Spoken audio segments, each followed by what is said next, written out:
Bonjour à toutes et à tous, nous sommes le jeudi 21 mars et la Terre tourne. Nous sommes aujourd'hui réunis ensemble pour le troisième numéro de l'avant-dernière. L'avant-dernière, c'est notre format de React avec les journalistes et chroniqueurs et chroniqueuses de Blast qui commentent leur propre contenu environ toutes les 2 semaines, sans doute. Pour quelques temps encore, pour plein de beaux numéros ce soir. Je suis avec Host. Salut Host, ça va? Salut, oui, je ne suis pas ventriloque, hein, c'est Benjamin qui me parlait en voix off. Oui, ça va et toi? Je suis le troisième œil d'Host ce soir. Écoute, moi ça va très bien. J'espère que tu es prêt, frais et avec nous pour à peu près 1h30 de live, je pense à peu près. On dit bonjour, ça sature parfois dans mon casque, c'est très étrange. On dit bonjour à Percy le Gallois, on dit bonjour à Manco, on dit bonjour à Céluse, à Yannitos, à Monsieur Doigt, au Caca de l'espace qui est là. Salut Caca de l'espace. Salut. À True Eternal Summer, à Guigui de FG99, merci à toutes et à tous, n'hésitez pas à vous abonner évidemment au stream de Blast, au Twitch de Blast pour participer. Alors, avec Host aujourd'hui, on va donc commenter ta dernière chronique du CDDM, du courrier diplomatique du dessous des mondes. On va revenir sur ce titre, hein. Vraiment il me donne beaucoup de plaisir mais aussi un petit peu d'angoisse quand il s'agit de le sortir sans filet. Je comprends. J'aimerais bien un petit peu avoir les coulisses de ce titre là, mais avant on va évidemment faire comme d'habitude, c'est désormais ce troisième numéro, on va parler de toi, on va faire le react ensemble et puis on va faire quelques questions d'ouverture. Host, j'ai évidemment pas mal de choses. Avant tout je vais rappeler ce qu'est un react. Un react évidemment c'est le format l'épreuve reine, hein, comme on dit, l'épreuve ultime des poteaux de Twitch où l'on commente avec sans doute des concernés et eux tout simplement un programme. Oui. C'est très à la mode de faire ça avec des programmes télé, des anciens programmes télé, même si tout le monde n'a pas le droit, hein, donc c'est plus pratique de faire ses propres formats, n'est-ce pas? Oui, faites vos propres formats. C'est plus simple. C'est ce qu'on va faire avec toi aujourd'hui. J'espère que vous allez toutes et tous bien. Host, évidemment, j'ai pas mal de questions pour qu'on te connaisse un petit peu plus, pour qu'on apprenne à te connaître, même si je pense que sincèrement, toutes les personnes qui regardent, soit ici en live, soit avec le replay sur Twitch, ou sur le site de Blast, évidemment. Attention, l'avant-première dernière n'est pas une rediffusion YouTube. Donc j'ai des questions pour toi. Avant tout, j'aimerais évidemment que tu te présentes un petit peu. Pourquoi ce pseudo tout à fait historique? Commençons par ça. Pourquoi ce politique? Alors c'est un pseudo que j'ai depuis longtemps, hein. Je crois que je l'avais trouvé au lycée. Donc c'est vraiment ancien, c'est une référence à la politique de l'Allemagne de l'Ouest pendant la guerre froide qui voulait s'ouvrir vers le bloc de l'Est. Donc c'était une politique d'ouverture. Alors je pense pas que j'ai cherché jusque-là quand j'ai trouvé le pseudo, je trouvais juste que ça sonnait bien et que c'était cool. Et donc j'avais pris ce pseudo-là et je l'ai jamais changé depuis, donc voilà. C'est vrai, c'était ça ou Blitzkrieg. Non. Oui, ce qui est un peu moins fun. Compliqué quand même. Absolument. Tu pourrais nous parler un petit peu de ton passé, évidemment. Donc le CDDM n'est pas du tout ta première chronique. Je pense que la plupart des Twitchos te connaissent depuis, je pense, ouvrez les guillemets, mais je pense que tu as fait des choses même avant. Est-ce que tu peux un petit peu retracer ton parcours de journaliste et de vidéaste avec nous? Oui, tout à fait. Du coup, moi, j'ai une formation en sciences politiques à la base et j'ai commencé par travailler en radio locale. Alors, la radio RCF, radio chrétienne pour ne pas la nommer, qui m'a fait découvrir le métier de journaliste. Donc là, je faisais des reportages et d'actualité locale principalement. Ensuite, j'ai rencontré Usul par l'intermédiaire d'amis en commun. On s'est parlé pendant les manifestations. À l'époque, c'était en 2016-2017. Et on a commencé, ouvrir les guillemets, à cette période-là. Et ensuite, après ouvrir les guillemets, ça a duré 6 ans. Et en parallèle, on a commencé les portraits sur Blast avec Usul. Et là, aujourd'hui, les portraits, ça continue toujours avec Maudit, qui sont toujours tous les mois sur Blast. Et donc, le nouveau format que je fais depuis cette année, qui s'appelle CDDM, le courrier diplomatique du dessous des mondes. Un titre tout à fait facile à retenir et simple à mémoriser. Alors, pourquoi ce titre? Je veux une explication, vraiment, je veux une justification maintenant, s'il te plaît, là. Alors ça a été un moment intense de recherche collective, hein, pour trouver un titre sur une chronique internationale, et on a pris le parti de faire une blague qui mélange des titres de médias connus qui traitent l'actualité internationale, donc le Courrier international, le Monde diplomatique et l'émission d'Arte, très bonne émission d'ailleurs, le Dessous des cartes, qui était une des inspirations aussi de cette chronique. Bien sûr.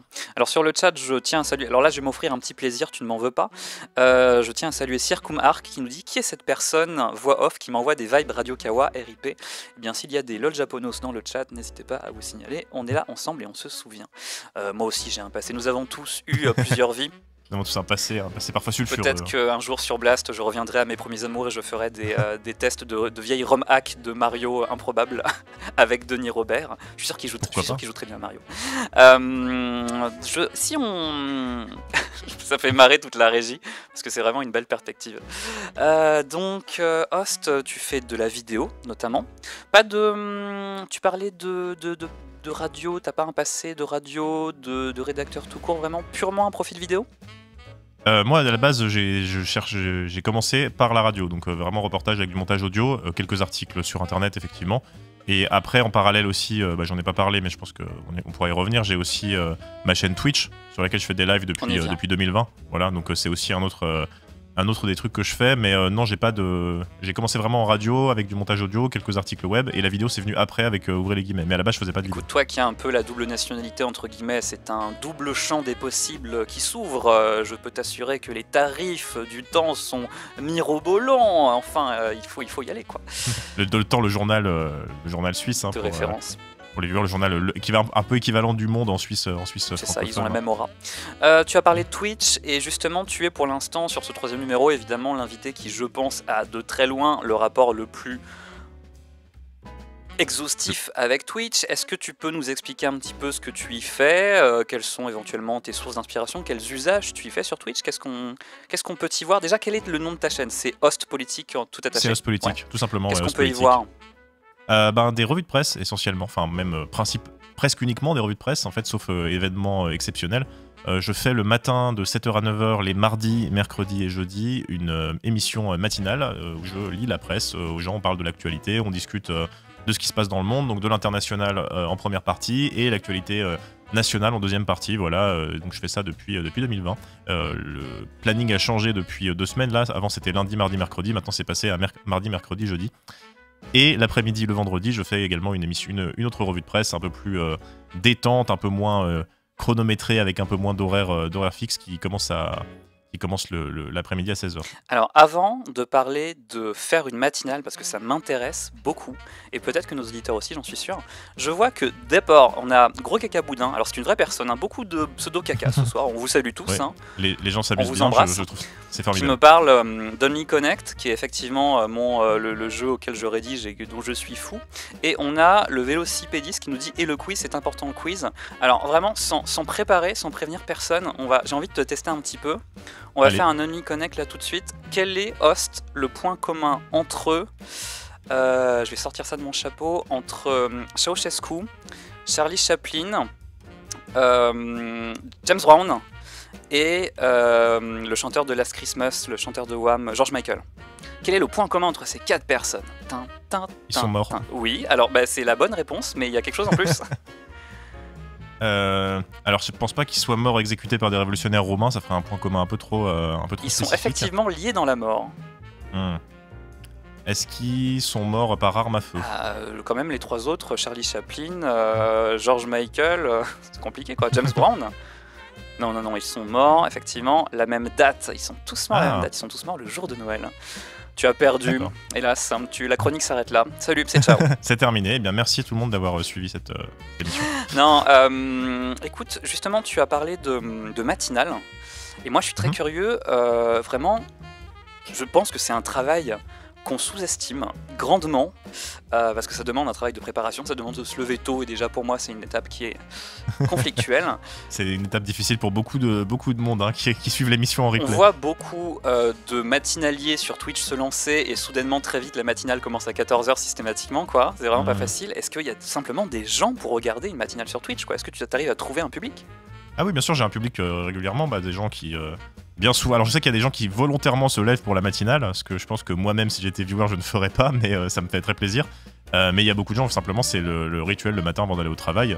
C'est aussi pour ça que j'ai un planning horaire assez précis avec à 7h05 il se passe ça, à 7h20 il se passe ça, comme ça les gens peuvent aussi se repérer quand ils se préparent pour aller au travail. C'est aussi à ça, donc oui, il y a un public, ouais. Je salue RD Network qui nous dit toujours obligé de placer des questions, ce Benjamin, c'est comme ça.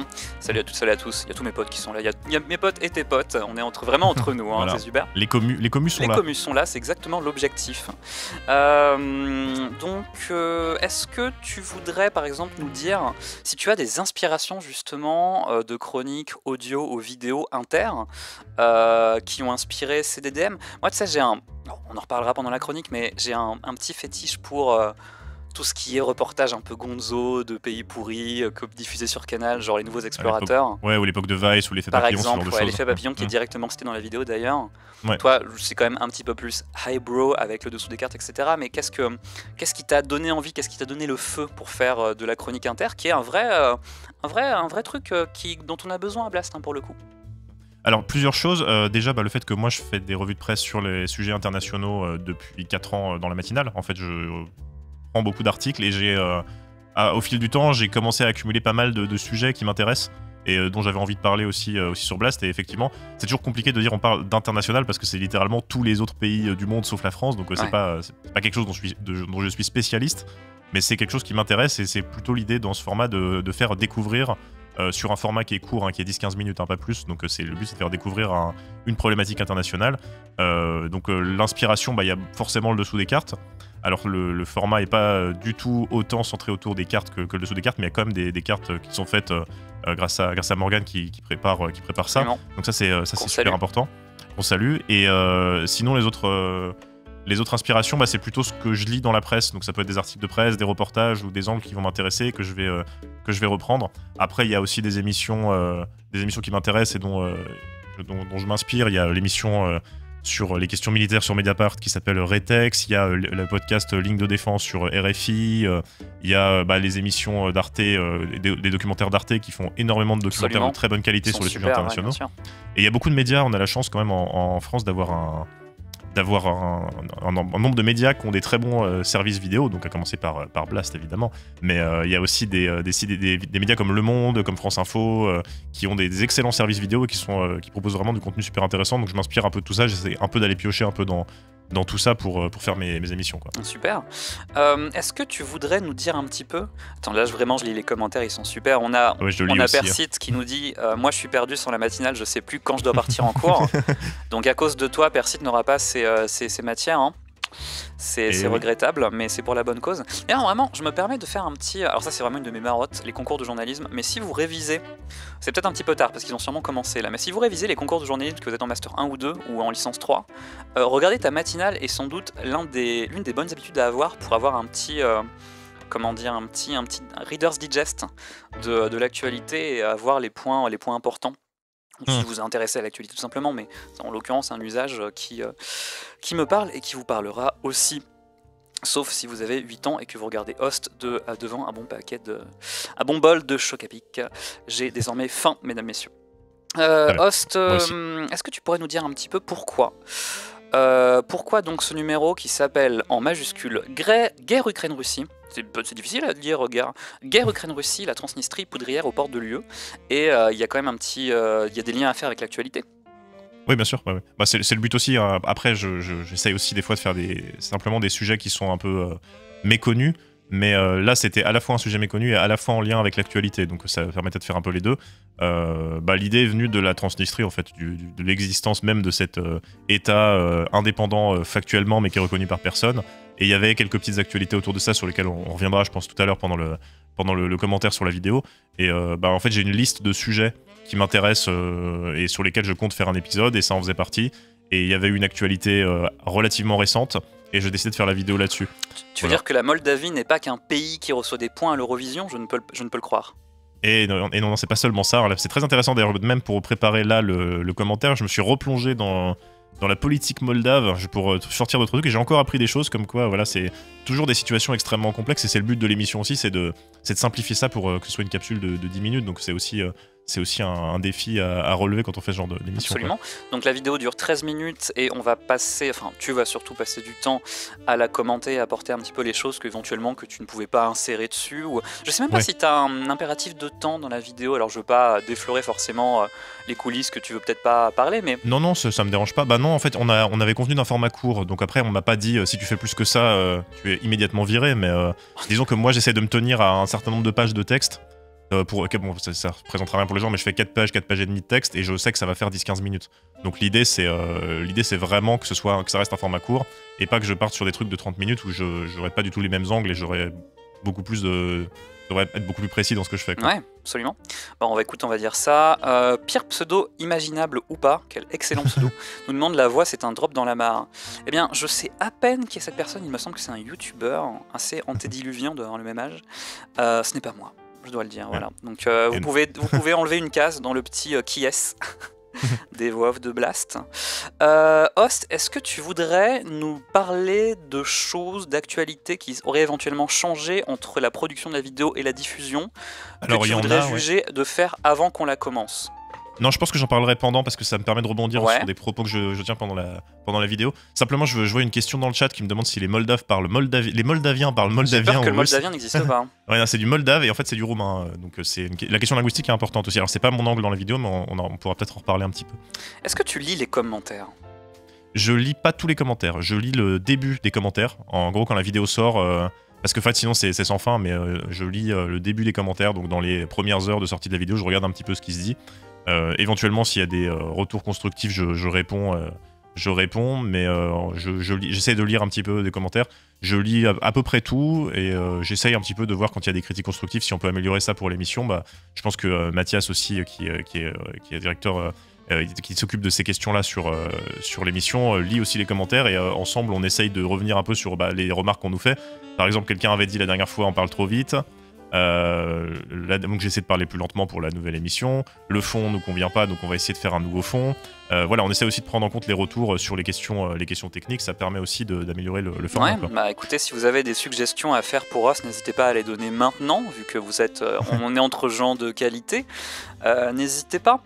Ce que je pourrais faire là, avant qu'on rentre un petit peu dans le vif du sujet, je pense qu'on pourrait faire un petit appel aux dons, notamment à Blast. Par exemple, je vous ai préparé une petite infographie qu'on pourrait vous mettre, vraiment une infographie de qualité. Alors vous le voyez, hein, j'ai mis beaucoup d'âme et de cœur dans ce message, parce que à Blast, évidemment, on produit plein de belles choses. Il n'y a pas que des papiers, il n'y a pas que des vidéos, c'est une web télé, mais il y a une multitude de formats.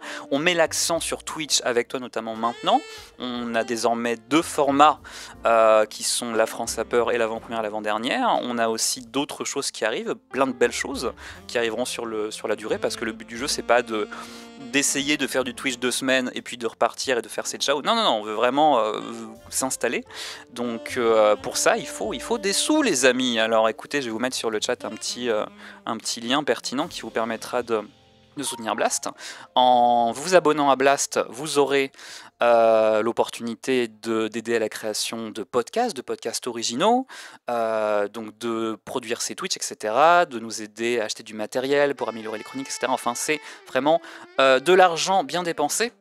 N'hésitez pas, les amis. Et puis sinon, voilà, vous avez lu La Menace, qui j'espère marchera. J'essaye un nouvel angle aujourd'hui.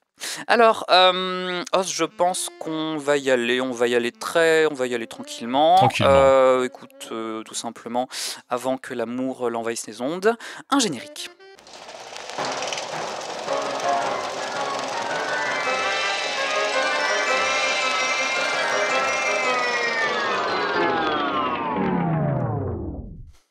Les actualités françaises avec Host Politique.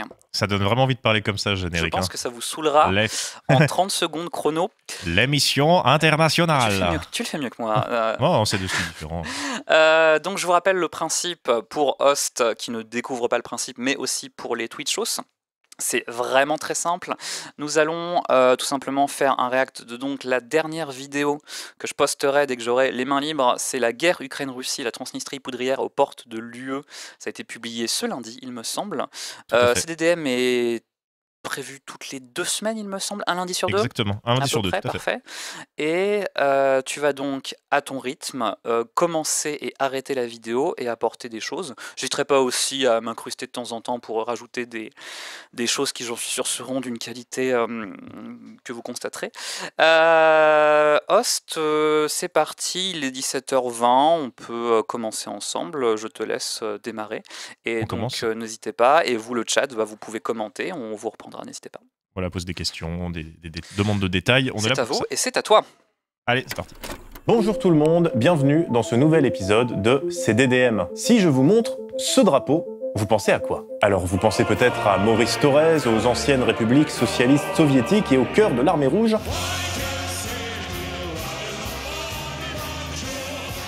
Stop.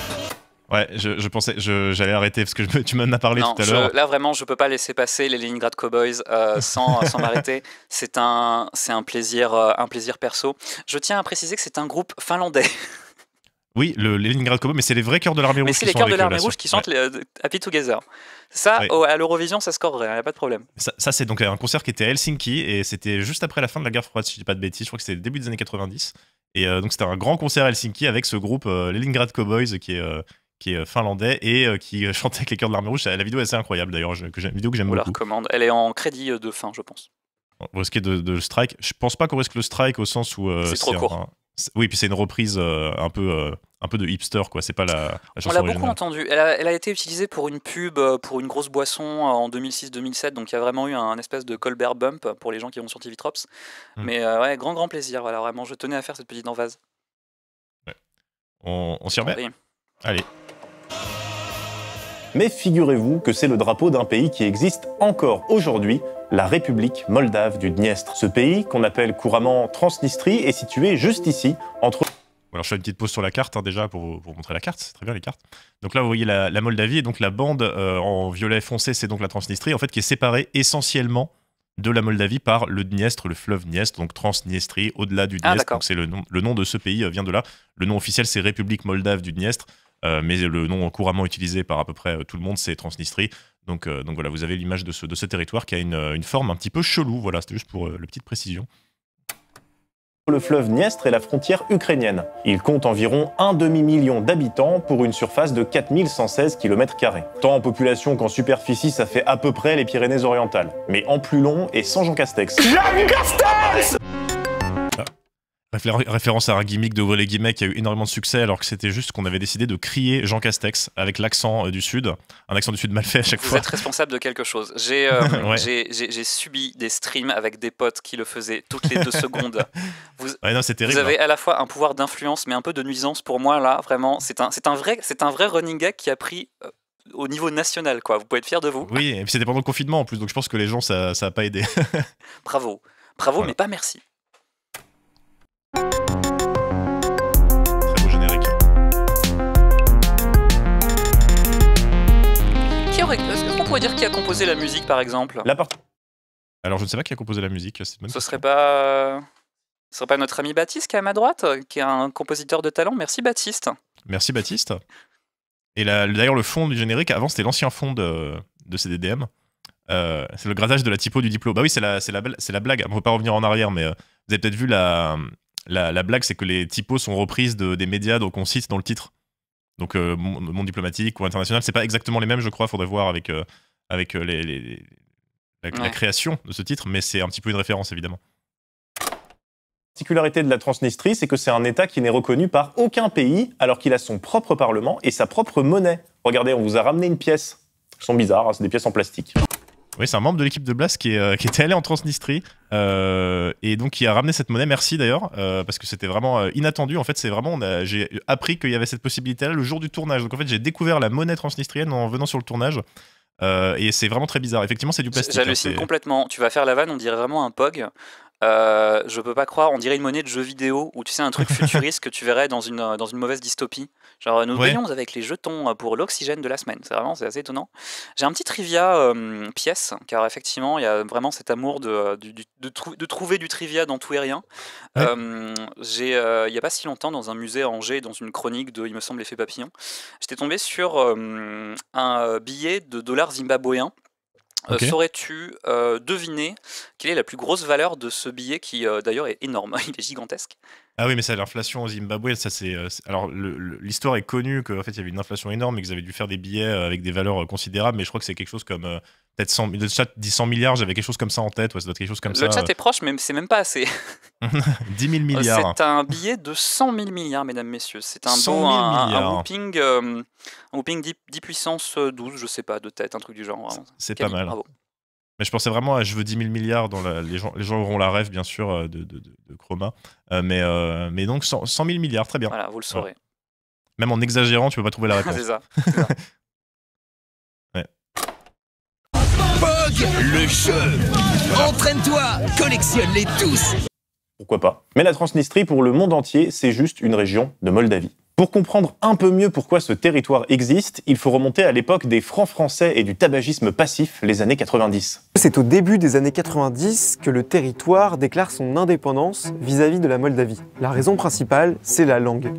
En Transnistrie, tout le monde parle russe, alors que le reste de la Moldavie est plutôt moldavophone. Ils parlent roumain. Et à l'époque, la jeune République moldave veut imposer cette langue dans tout le pays. Ça ne plaît pas du tout aux russophones et ils décident de réclamer leur indépendance en faisant sécession. Ces tensions vont finir par se transformer en véritable guerre civile. Ça c'est intéressant. Alors j'ai pas moldavophone égale romanophone. Exactement. Ouais, la question linguistique est vraiment très importante. Alors je suis pas du tout spécialiste de cette question-là. Simplement il y avait vraiment cet enjeu-là des minorités linguistiques et notamment avec un passé entre la Première et la Seconde Guerre mondiale où la Moldavie et la Roumanie étaient réunies dans ce qu'on appelait la Grande Roumanie et où apparemment les minorités linguistiques étaient extrêmement maltraitées. Donc il y avait cette idée de la part des minorités linguistiques d'inquiétude en disant que si la Moldavie se réunifiait à la Roumanie, ça allait être la fin des minorités linguistiques en Moldavie. Et c'est encore une inquiétude qui est agitée aujourd'hui par certains partis politiques en Moldavie. Donc c'est vraiment quelque chose de central, cette question linguistique.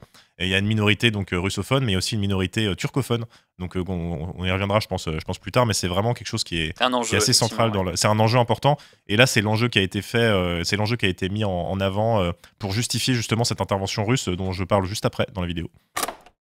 La guerre, qui avait opposé les séparatistes de Transnistrie à l'armée moldave en 1991-92, s'était terminée par un accord entre Moscou et Chisinau, au terme duquel la Moldavie accepta d'accorder une large autonomie à la région sécessionniste et de renoncer à tout rapprochement avec la Roumanie en échange de la neutralité de la Russie. Oui. On voit que c'est très important là, tu vois. D'ailleurs, petite parenthèse, ce site Zone Militaire, c'est un site spécialisé que j'utilise parfois, qui est très intéressant. Enfin, en tout cas, pour avoir des informations qu'on trouve un peu moins ailleurs. Le blog est pas mal. Tu peux nous en parler un petit peu parce que de prime abord, on ne sait pas trop à quoi s'attendre. Bah, c'est un blog d'un spécialiste des questions de défense, donc il va parler des événements de façon très militaire. Donc qu'on sache que ce soit pas Jean-Paul Ney, quoi. Ouais, non, c'est pas Jean-Paul Ney, mais c'est vraiment très spécialiste de la défense, voilà, c'est vraiment intéressant si on veut avoir des informations sur, par exemple, il y a eu une escarmouche à tel endroit, qu'est-ce qui s'est passé, quel belligérant était impliqué, etc. C'est assez bien fait. Donc j'utilise parfois. Et simplement pour cette citation-là, c'est vraiment ça, c'est la Moldavie a renoncé à tout rapprochement avec la Roumanie. Donc c'était vraiment quelque chose qui était central pour ces séparatistes de Transnistrie.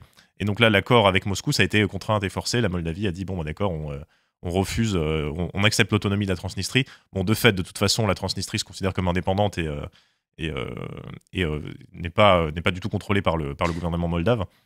Mais voilà, donc c'est vraiment ce moment-là qui est très important pour comprendre pourquoi ce territoire existe. Est-ce que tu pourrais est-ce que tu pourrais comparer la Transnistrie à d'autres territoires qui ont un peu cette même dualité? C'est quelque chose qui revient de manière récurrente depuis 10 ans, j'arrive pas à finir cette phrase. Est-ce qu'il y a d'autres exemples de ces pays qui sont un peu partagés entre Alors c'est compliqué de faire des comparaisons parce que c'est toujours différent, mais je peux prendre l'exemple, je sais pas, par exemple, on pourrait prendre l'exemple de Chypre. Où il y a la partie nord de Chypre qui est occupée par la Turquie et qui est un État indépendant, le nord de Chypre. Mais pour le coup, qui est Chypre reconnu n'est que par pas la reconnu Turquie. par la Turquie, il me semble. Je crois que le Chypre du Nord est reconnu que par la Turquie, alors que la Transnistrie n'est pas reconnue par la Russie. La Transnistrie est reconnue littéralement par personne, donc il n'y a aucun pays de l'ONU qui reconnaît la Transnistrie. Sinon, qu'est-ce qu'on a d'autre? On a l'Ossétie du Sud en Géorgie, qui est une région occupée par la Russie suite à une guerre, j'en parle juste après dans la vidéo, hein. Ça peut être un exemple aussi. C'est vrai que la Russie a beaucoup utilisé l'explication de défense des minorités linguistiques pour justifier des invasions militaires. Mais c'est quelque chose qui est assez récurrent. Après, la différence, c'est que là, il y a eu une occupation militaire russe qui est quand même plus récente. Et là, ils se sont appuyés peut-être sur une demande de minorités linguistiques qui était plus forte en Transnistrie. Enfin, je ne sais pas vraiment dans le détail jusqu'où on peut pousser la comparaison. En fait, de toute façon, c'est toujours un peu risqué de faire ce genre de comparaison dans le sens où les histoires, les situations sont assez différentes. D'ailleurs, il y a Vorap qui dit dans le chat « Je reconnais la Transnistrie ». Bon, c'est bon, la Transnistrie est reconnue par une personne supplémentaire. Bah, félicitations. Félicitations. Bon, je vais relancer parce que de toute façon, je crois que j'en parle après de cette question de similitudes avec d'autres. Je t'en prie, c'est ta chronique, ton rythme, tes règles. Oui, parce que pendant la guerre civile, la Russie avait soutenu la Transnistrie, en expliquant qu'il s'agissait de défendre la minorité russe qui habitait là-bas. C'est à peu près le même argument qui sera utilisé pour justifier l'invasion de l'Ossétie du Sud en Géorgie en 2008. Ou pour justifier l'annexion de la Crimée en 2014. Ou pour justifier l'invasion de l'Ukraine en 2022. Non, mais ils vont finir par arrêter. Hein. Non. Macron est bien sûr un crétin phénoménal. Il a complètement perdu la tête. Tu veux t'en prendre à la Russie? Alors choisis une ville française que tu veux rayer de la carte. Toi, salaud de nazi, héritier de Pétain, tu penses que tu peux frapper la Russie impunément? Dans ce cas, tu n'as rien compris à notre pays. La Transnistrie. Alors, est-ce qu'on peut parler de Vladimir Soloviev 2 secondes? Parce que si jamais quelqu'un débarquerait de Mars et ne comprendrait pas quelle est cette espèce de Cyril Hanouna russe là, qui n'hésite pas à faire vraiment des menaces très claires sur le territoire français depuis les dernières assertions de notre président. Ouais, alors en plus j'allais mettre sur pause en plus au moment où tu es intervenu justement pour revenir sur ce passage-là. Donc c'est à la fois l'idée de faire le parallèle entre les différentes interventions russes en dehors de leur territoire. J'ai pas parlé de la Tchétchénie parce que c'est un peu différent, mais c'est aussi une guerre qui a fait plusieurs dizaines de milliers de morts. Mais là, c'était vraiment pour faire le parallèle en disant à chaque fois c'est la même explication et à chaque fois c'est les mêmes méthodes pour l'idée de défendre une minorité qui serait menacée par un État central tout puissant, nationaliste, néo-nazi. Et dire on intervient suite à ça pour défendre ces minorités-là. Donc c'est ce qui a été fait en Géorgie, c'est ce qui a été fait dans le Donbass et tout ça. Le spiel qui a été utilisé il y a 2 ans, c'était vraiment la dénazification de l'Ukraine. Exactement, parce que la Russie s'appuie aussi sur son histoire. Hein, l'Union soviétique qui a vaincu l'Allemagne nazie. Donc l'idée de cette histoire-là, elle est réactivée à chaque fois en disant on combat contre le nazisme, même si aujourd'hui la Russie a un régime fasciste qui se rapproche quand même, qui est quand même assez complaisant avec les mouvements néo-nazis d'extrême droite. C'est toujours l'argument qu'ils utilisent. Bref. Et donc on a pris ça, et en fait le passage de ce présentateur russe que les gens dans le chat appellent le Pascal pro-russe, il a été rajouté au moment du montage de la vidéo. Moi je l'avais pas prévu à la base. En fait j'avais juste noté le Mario qui dit non, en mode ils vont arrêter non, voilà. Et on m'a proposé ça parce que la séquence avait un peu tourné. Et effectivement, c'est un des présentateurs les plus extrémistes de Russie et qui, en fait, avait eu cette diatribe contre Macron et la France suite à ce que Macron a dit. Ben, vous savez ce que Macron a dit, voilà, sur on va peut-être envoyer des troupes en Ukraine, mais peut-être pas, on sait pas. Voilà la phrase de Macron qui a été désavouée par absolument tout le monde, y compris par Volodymyr Zelensky. Et qui a donc créé un beau bazar et qui a conduit donc à cette réaction extrêmement violente de la part de ce présentateur. Et qui a conduit aussi il a répété ses propos Macron, et donc si on peut développer un peu sur l'actualité, il y a l'ambassadeur de Russie en France qui a été invité sur BFM TV, qui a de nouveau formulé des menaces à la France en disant si un soldat français en Ukraine il sera tué. Enfin voilà, c'était pas des menaces aussi véhémentes parce qu'on n'est pas sur le même niveau d'énervement, mais c'est un peu revenu. Ce sont des propos qui sont tenus grosso modo tous les jours dans ce talk, qui n'a vraiment pas énormément de filtres. Ce sont des choses propagandistes qu'on peut y voir, et qui généralement font le plaisir évidemment des émissions de divertissement françaises qui s'en délectent, alors que nous, c'est un peu inquiétant cette histoire, mais bon. Légèrement inquiétant, mais bon, voilà. Mais je pense que c'est intéressant, il y a des journalistes qui l'ont fait, de regarder les médias russes. Moi, je parle pas russe, donc je peux pas le faire, mais il y a des journalistes qui ont passé 1 journée ou 2 journées ou 3 journées dans le monde médiatique russe, et je pense que c'est vraiment une vision du monde parallèle, un univers différent, parce que les médias sont entièrement noyautés par le régime. Il y a quasiment plus de médias indépendants en Russie, enfin en tout cas sur le sol russe. Les médias indépendants russes sont quasiment tous en exil, enfin en tout cas ou alors c'est des canaux Telegram un peu mystérieux, mais on est vraiment dans une bulle assez particulière, et ça a un impact aussi sur la Moldavie justement, toujours sur le sujet de la vidéo. Encore aujourd'hui largement soutenu par la Russie, qui la fournit gratuitement en gaz et qui stationne entre 1500 et 3200 soldats, selon comment on les compte. Désolé, mais c'est une fourchette assez large. Si quelqu'un veut aller en Transnistrie pour compter les soldats russes, allez-y, et après mettez la réponse en commentaire. Non, n'y allez pas s'il vous plaît. Le pays, c'est un régime autoritaire sous l'influence de Viktor Gouchan. C'est un oligarque passé par le KGB qui posséderait 60% de l'économie transnistrienne. Il possède aussi le club de foot du pays. Je vais juste la placer sur le club de foot parce que je pense que je vais faire un package avec tout. Alors, moi, je veux juste réagir. En fait, ça commence à devenir une espèce de private joke. C'est les synthés chez Blast. Alors, je sais pas ce qu'est Therapy G. Peut-être que c'était Therapy Geek, qui est éventuellement une chaîne YouTube d'analyse un peu pas connue. Mais ça ressemblait vraiment à Better Call Saul quand même, cet extrait. Voilà, je tenais à le dire. Et oui, donc oui, sur Gouchan, on y reviendra. Je vais juste mettre les 5 secondes qui suivent juste pour montrer un peu aux gens ce qu'il en est, puis on peut s'arrêter un moment sur Gouchan aussi. Vas-y. Et le Sheriff Tiraspol qui a joué en Ligue Europa et en Ligue des Champions quand même. Pourquoi pas là pour le Sheriff Tiraspol? Évidemment, le Real est en train de perdre 2-1 face aux Moldaves. Et les Moldaves.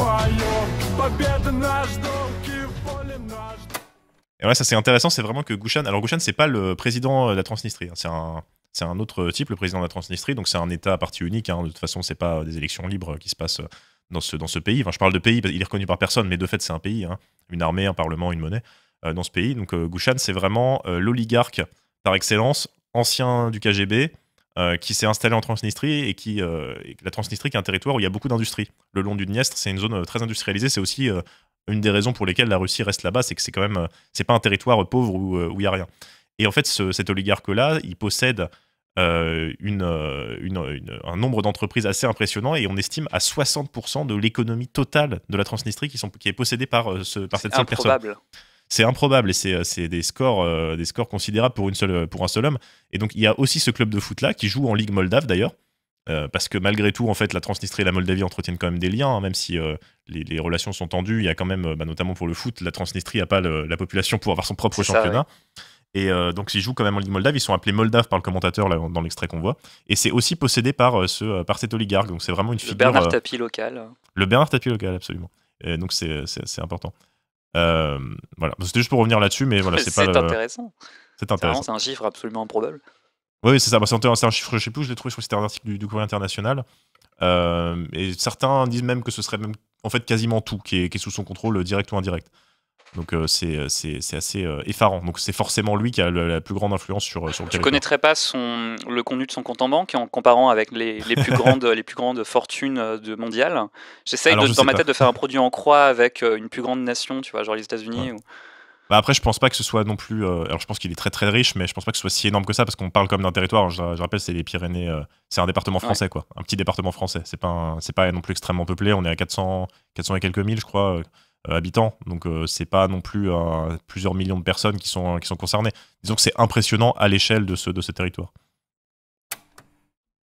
Jusqu'à récemment, la Transnistrie s'était vue chez nous comme un truc un peu bizarre, un peu rigolo, qui permet de faire des reportages un peu dangereux. Alors à quoi ressemble cette région, avec son nom façon bande dessinée? On en parlait tout à l'heure, l'effet papillon. Avec une petite caméra, un appareil photo et nos téléphones portables, nous nous lançons, aidés par un contact, vers une aventure qui débute comme un film d'espionnage. Mais un événement... Alors si tu peux arrêter là, ouais, t'allais faire. Garde ton Vas-y. idée en tête. Moi, je voulais vraiment rebondir sur ce plaisir coupable du reportage Gonzo en pays pourri, qui a beaucoup d'avantages et de défauts, mais où il y a quand même énormément de storytelling. J'ai été biberonné au reportage, par exemple, de Diego Buñuel, Ne dites pas à ma mère que je suis à XXXX, où vraiment, parfois, il se pointe à Mogadiscio et je sais pas comment il revient en vie. Ouais. Je sais pas si c'était... Si tu partages ces influences, ou si tu prends ça avec un peu plus de dérision, parce que c'est pas toujours extrêmement... Disons que le sujet, le sérieux du sujet n'est pas à la hauteur du sujet de la gravité du pays dans lequel on va, mais je crois que c'était ça, quoi. Ça. Disons que c'est un peu l'idée de dire qu'il y a des pays... Il y a de l'exotisme.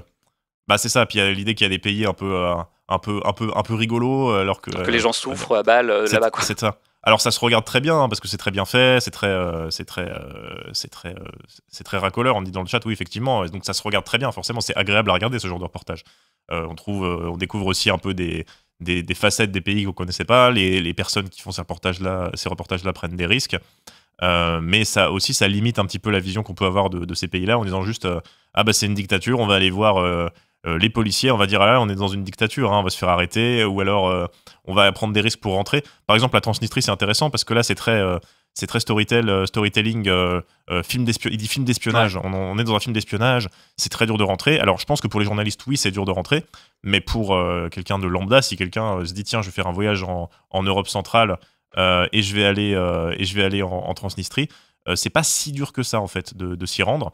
Et c'est pas extrêmement compliqué, donc on peut donner une fausse image aussi de ces pays-là aux personnes qui regardent ces reportages, et ça donne aussi une fausse image des gens qui vivent au quotidien. Donc je dis pas que c'est inintéressant, je rejette pas du tout entièrement ce type de reportage, simplement il faut avoir à l'esprit que c'est un type de reportage qui est quand même très très orienté dans le sens storytelling, un peu racoleur, voilà, un peu pour du clic, quoi. Mais c'est encore une fois, ça peut être très cool. Par exemple, l'effet papillon sur l'Iran était très intéressant, j'ai trouvé.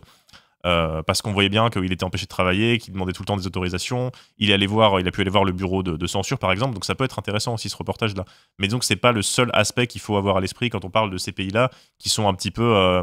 typiquement, la Transnistrie, on est sur un régime autoritaire à parti unique, avec beaucoup de pauvreté, avec des gens qui n'ont pas de liberté politique. C'est pas un truc hyper marrant, quoi. Donc le côté un petit peu un petit peu reportage un peu rigolo parce que le pays il est absurde, c'est pas non plus la seule chose qu'il faut retenir de ce genre de pays. C'est un mécanisme de défense général, dirons-nous. Si ce n'est pas effectivement un abus de storytelling. Bah après aussi, c'est le premier réflexe qu'on a quand on est passionné par ces questions-là. On voit un pays un peu bizarre, on se dit « Ah, c'est marrant, qu'est-ce qui se passe là-bas sur ce territoire ? Je vais aller voir. » On a une espèce de curiosité aussi qui est bien naturelle. Mais après, il ne faut pas oublier qu'il y a aussi une réalité de la vie dans ces territoires-là, qu'il y a des gens qui y habitent et qui vivent au quotidien, et que c'est pas juste une vanne ou un truc un peu marrant. Et donc peut-être que toi, tu voulais dire quelque chose, à moins que c'était en substance la même. C'était à peu près la même chose, je crois. On est séparés à la naissance. C'est ça. Non, j'avais repris l'extrait de l'effet papillon, donc c'était vraiment pour dire ça. Et puis pour dire aussi que l'entrée était pas si difficile que le reportage de Laisser paraître semble. Enfin, je l'ai pas mis dans la vidéo, mais effectivement, la personne lambda qui veut aller en Transnistrie, il y a beaucoup de vlogs sur YouTube de gens qui vont en Transnistrie et qui interviewent des gens. Alors évidemment, c'est très contrôlé, hein, vous pouvez pas faire n'importe quoi, on n'est pas dans un régime démocratique où l'expression est libre, mais disons que c'est pour y entrer, visiter, filmer, les gens y arrivent, quoi. On va pas c'est pas la Corée du Nord où on te fouille ce que tu as filmé. Oui, début, après on reste sur un régime autoritaire, donc les gens peuvent être suivis par des hommes mystérieux en costume et en fedora, ou être interdits d'entrée ou être expulsés facilement du territoire. Mais disons qu'on n'est pas à un niveau extrême d'empêchement d'entrer dans le pays. D'ailleurs, même les Moldaves ou les Transnistriens, je pense qu'il y a de la circulation aussi entre les deux territoires. Hein. Enfin, on y reviendra. L'événement est venu remettre cette région au centre de l'attention, et non, je ne parle pas de la foire au vin de Colmar, mais bien de l'invasion de l'Ukraine par la Russie en février 2022. En gros, c'est juste pour la blague, je cherchais un événement un petit peu où on dirait, mais ça n'a absolument rien à voir, et j'ai pensé à la foire au vin de Colmar, je ne sais plus pourquoi. Mais qu'on salue. Qu'on salue.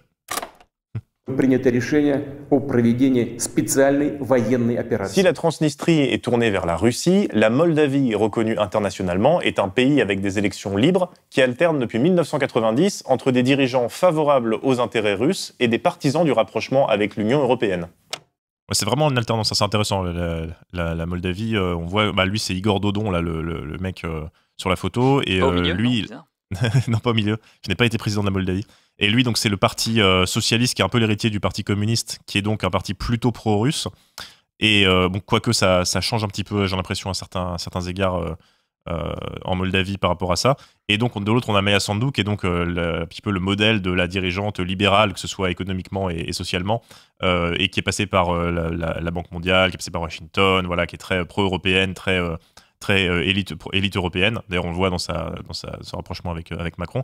Et de l'autre côté, on a des partis qui sont pro-russes, qui sont socialement, sur les questions économiques de gauche, mais qui sont socialement conservateurs. Opposés, question LGBT, ils sont très conservateurs, opposés au mariage pour tous notamment. Voilà, donc c'est intéressant de se plonger un petit peu là-dedans.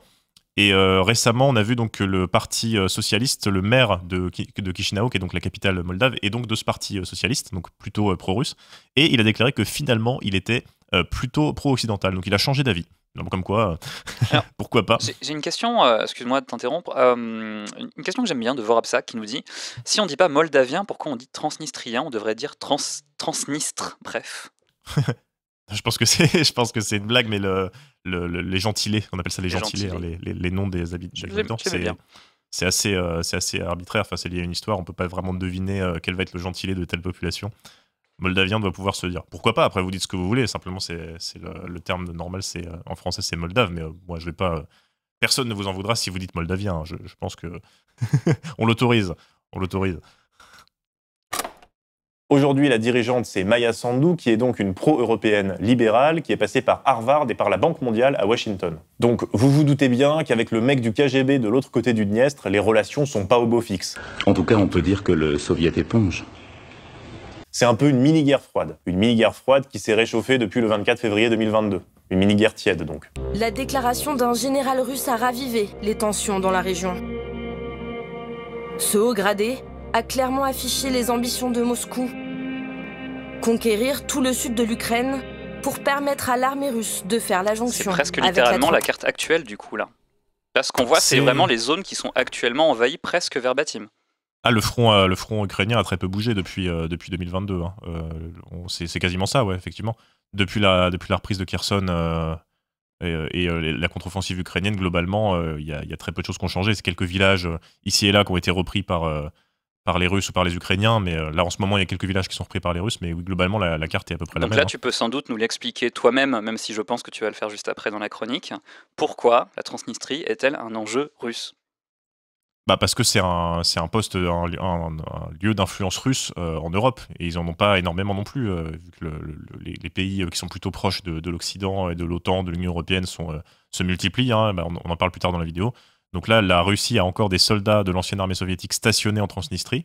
Alors pour l'instant, ils n'ont pas bougé, parce que je pense aussi que ce serait un petit peu compliqué d'ouvrir un nouveau front, déjà que la Russie galère un peu en Ukraine, ils n'ont pas forcément les hommes, les moyens à mettre pour faire ça, mais c'est un enjeu parce qu'il y a des soldats russes qui sont stationnés et que c'est un territoire dont les autorités sont favorables aux intérêts de la Russie. D'ailleurs, c'est un des sujets de la vidéo, ces autorités-là ont appelé la Russie à leur venir en aide face à la Moldavie, face au gouvernement moldave. Et un besoin d'ouverture sur la mer, j'imagine ?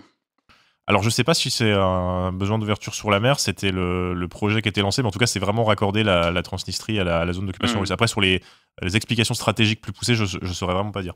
Et nous avons un général avec nous ce soir. Non, c'est pas vrai. Un général. Non. Un général qui vient de rejoindre un général russe. Un général russe, exactement. Séquence émotion. Séquence émotion. Petite surprise. Nous sommes une émission de divertissement. Non, c'est pas vrai. Il y a beaucoup de russophones indépendantistes. Ah bah en Transnistrie, oui. En Transnistrie, la question linguistique est centrale et c'est la population, forcément. Alors c'est difficile de savoir ce que pense la population de la Transnistrie, puisqu'on n'a pas d'élection libre. Et les reportages là-bas, on peut toujours douter de ce que déclarent des gens interviewés par des journalistes qui se rendent en Transnistrie. Ils vont pas dire ouais, je déteste le régime, mais je reste là. Mais disons qu'on peut supposer que l'opinion en Transnistrie est favorable peut-être plutôt à la Russie. C'est une supposition. Après, on peut rien affirmer. Transnistrie. À la suite de cette déclaration qui date de quelques mois seulement après l'invasion de l'Ukraine, plusieurs attaques vont avoir lieu en Transnistrie. Elles vont notamment viser des antennes radio qui relaient les fréquences russes et des bâtiments officiels. Notre enquête révèle l'existence de tensions entre diverses forces dans la zone désireuses de déstabiliser la région. Cela rend la Transnistrie vulnérable et crée des tensions pour la République de Moldavie. Le régime séparatiste pro-russe de Tiraspol accuse l'Ukraine, mais Kiev dit qu'il s'agit d'actions de déstabilisation ourdies sous fausse bannière par les services russes. À Chisinau, on s'inquiète de ces intentions d'escalade. On ne sait toujours pas qui est responsable de ces attaques et il n'y a pas eu de nouveaux incidents de ce type depuis. En tout cas, pas à ma connaissance. Alors, en fait, si. En fait, si, la plot twist, tournure de plot, comme on dit en anglais, c'est qu'il pouvait afficher l'article de RFI sur le. Ouais, c'est intéressant parce que justement, alors effectivement, sur les premières opérations que je cite dans la vidéo, comme je dis, on ne sait pas.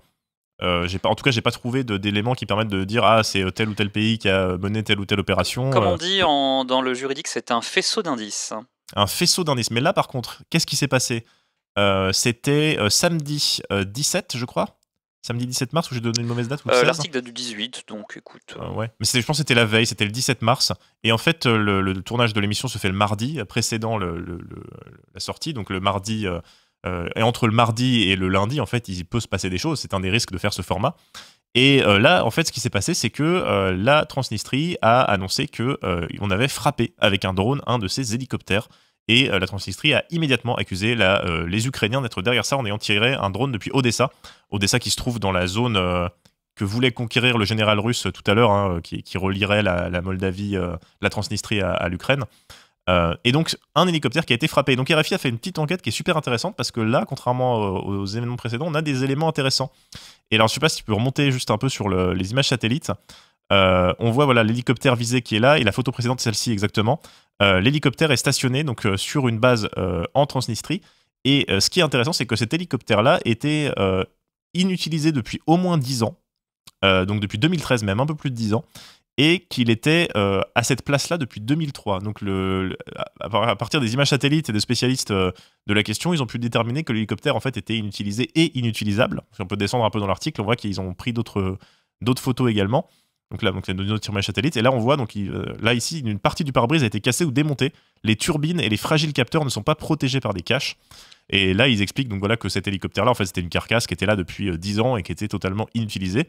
Et ce qui est intéressant, c'est que cette attaque de drone, il y avait, au moment de l'attaque de drone, une caméra qui filmait l'hélicoptère au moment où il a explosé. Une coïncidence stupéfiante. Coïncidence stupéfiante. Donc là, on est plutôt dans un faisceau d'indices qui tendrait à montrer que c'est une opération, ce qu'on appelle l'opération faux drapeau, arnaque à l'assurance, puisque immédiatement après ça, les images ont immédiatement été postées sur pas mal de médias pro-russes et le gouvernement de Transnistrie a immédiatement accusé l'Ukraine. Donc l'hypothèse qui est faite avec ces indices-là, hein, qui sont quand même assez importants, c'est de dire que c'est le gouvernement de Transnistrie qui a lui-même fait péter son hélicoptère pour essayer d'attiser les tensions et justifier éventuellement une intervention russe sur son territoire et contre la Moldavie. Voilà, c'est l'hypothèse qui est faite. Alors RFI prend bien soin de dire c'est une hypothèse, ils mettent sous forme de question, mais disons que la caméra qui est sur place, l'hélicoptère inutilisé, le moment, on voit pas le drone sur le film, on voit juste l'hélicoptère en feu. On voit le moment où il explose et il est en feu, mais on voit pas le drone. Donc voilà, c'est des éléments qui sont assez intéressants et donc cette opération-là est plutôt moins bien réussie que les précédentes, si les précédentes sont du même Ce serait plus facile à croire si le grand voisin d'à côté n'était pas habitué des opérations de déstabilisation à 5 bandes de ce genre. On a RD Network qui nous propose une hypothèse, il nous dit c'est Gaston Lagaffe. Peut-être, c'est possible. Après, c'est pas dit que ce soit la Russie, hein. C'est peut-être tout simplement une initiative de la Transnistrie. Non, bien sûr, c'est pas. Oui, c'est vrai que en parlant de la Russie, c'est ce que je sous-entends. C'est pas le cas effectivement, mais disons que les méthodes sont un peu les mêmes.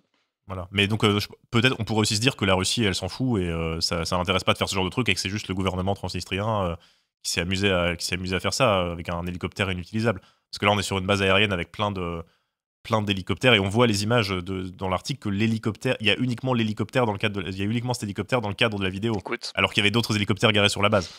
Donc alors soit il y a plein de caméras de vidéosurveillance et il se trouvait que cet hélicoptère là en particulier était surveillé. On voit sur l'image satellite qu'il y a un avion et deux avions, 4 hélicoptères et inutilisés depuis 10 ans encore une fois. Mais c'est intéressant ça j'aurais bien aimé le mettre dans la vidéo si ça avait eu lieu un petit peu avant. Voilà, fallait dire. Ça que sert l'avant-dernière. C'est ça, aux personnes qui ont organisé ça, si vous pouviez le faire un petit peu plus en synchronisation avec les chroniques de CDDM qui se tournent le mardi, je serais reconnaissant. Faites vos inside jobs le lundi, s'il vous plaît, le lundi. Et on est reparti. En revanche, ce qui est certain, c'est que l'invasion russe de l'Ukraine est en train de pousser la Moldavie dans les bras du bloc occidental. Il s'est passé à peu près la même chose récemment avec 2 pays qui ont abandonné leur neutralité pour rejoindre l'OTAN. Des semaines de pourparlers et un tournant historique. Réunis en sommet pour la première fois depuis l'invasion russe en Ukraine, les pays de l'OTAN ouvrent la voie à l'adhésion de la Finlande et la Suède. Sauf que la Suède et la Finlande, elles n'ont pas un territoire autonome pro-russe sur leur sol.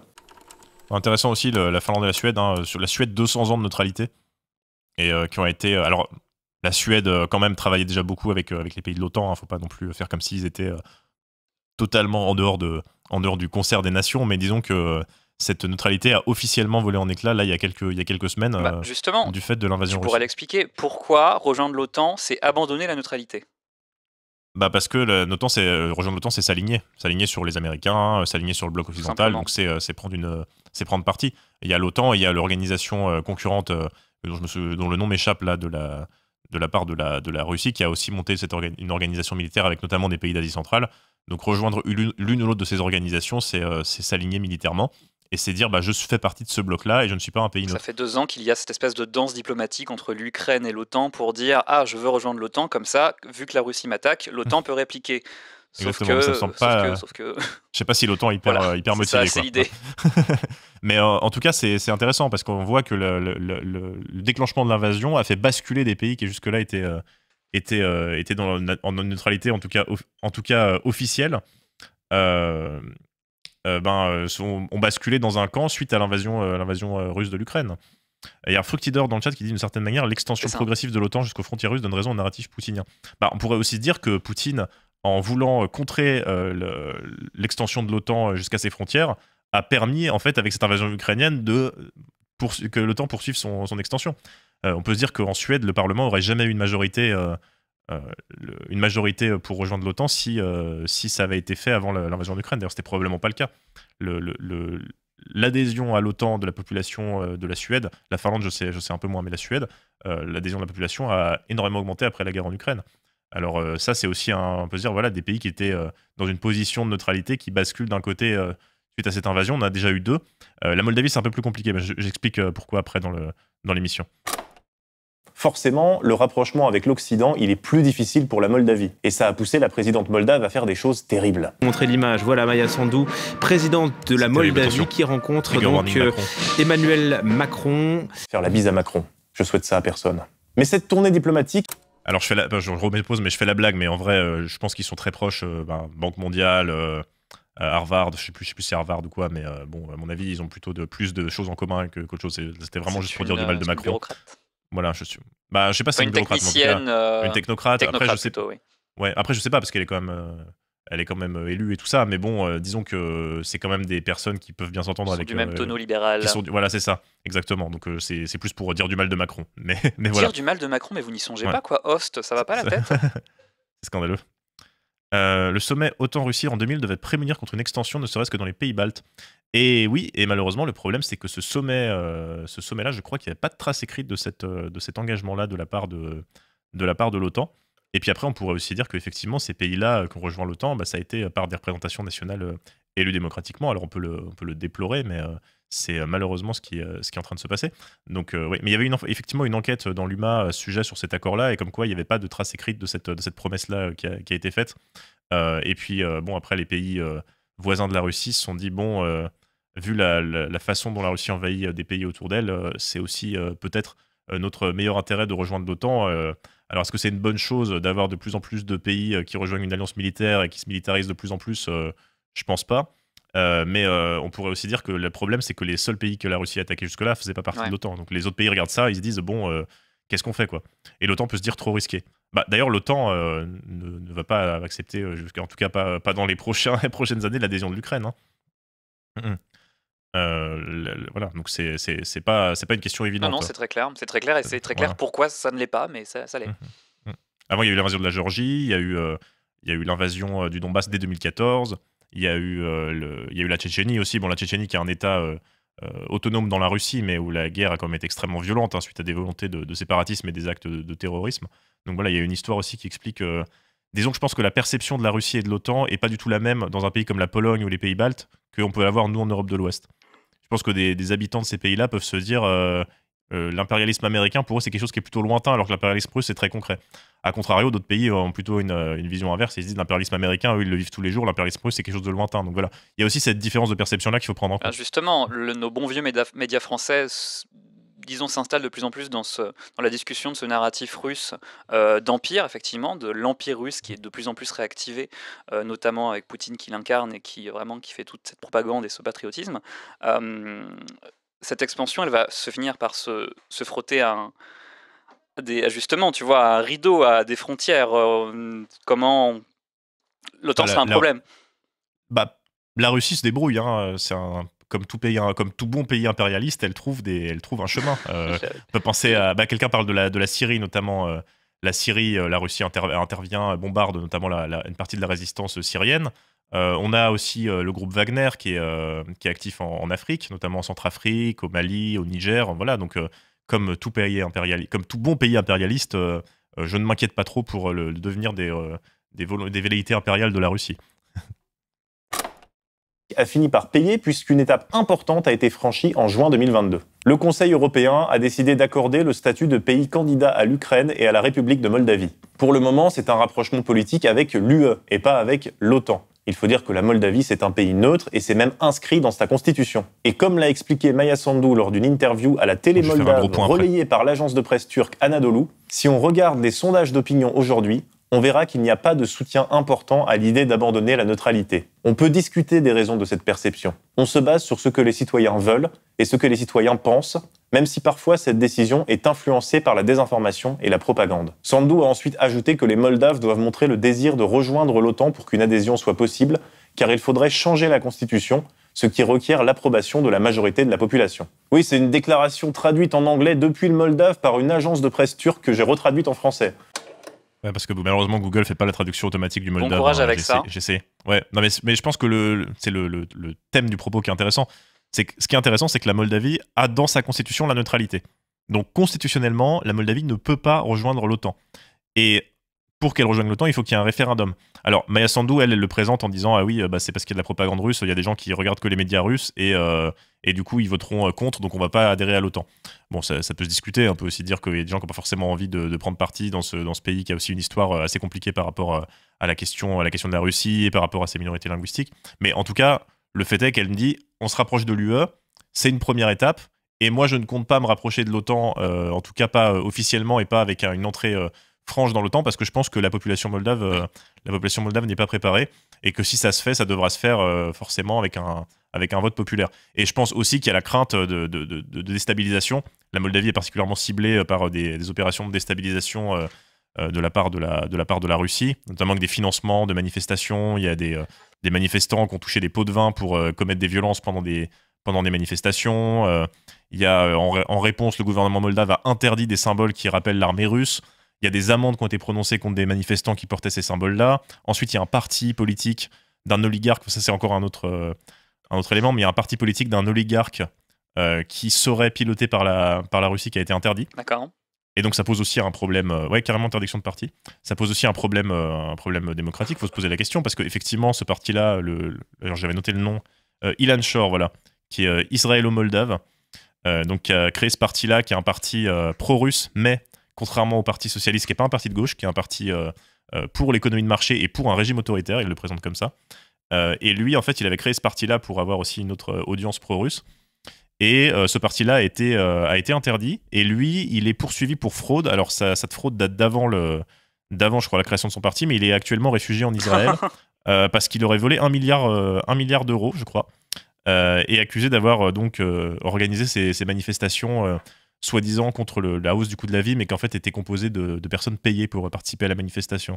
Donc il y a vraiment cet enjeu-là qui est compliqué politiquement, à la fois parce que le gouvernement moldave prend des mesures pour limiter l'expression politique des personnes pro-russes, ce qui pose toujours problème vu que ces personnes-là existent dans le pays, donc on peut pas juste dire c'est pas grave, elle a raison, parce que ça peut aussi avoir des conséquences, et en même temps des opérations d'influence de la Russie qui sont importantes dans le territoire, qui est stratégique pour eux.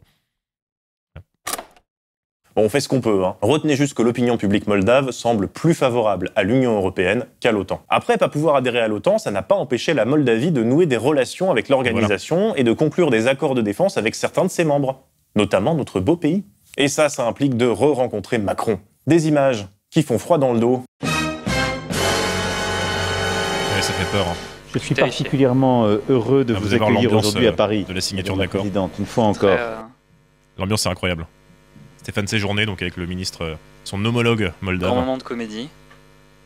Alors c'est comme ça que ça se fait, les signatures d'accord, c'est pas spécifiquement à ça. Cette espèce de gravitas improbable de montrer la signature, là, ça a été un peu installé par Trump aussi.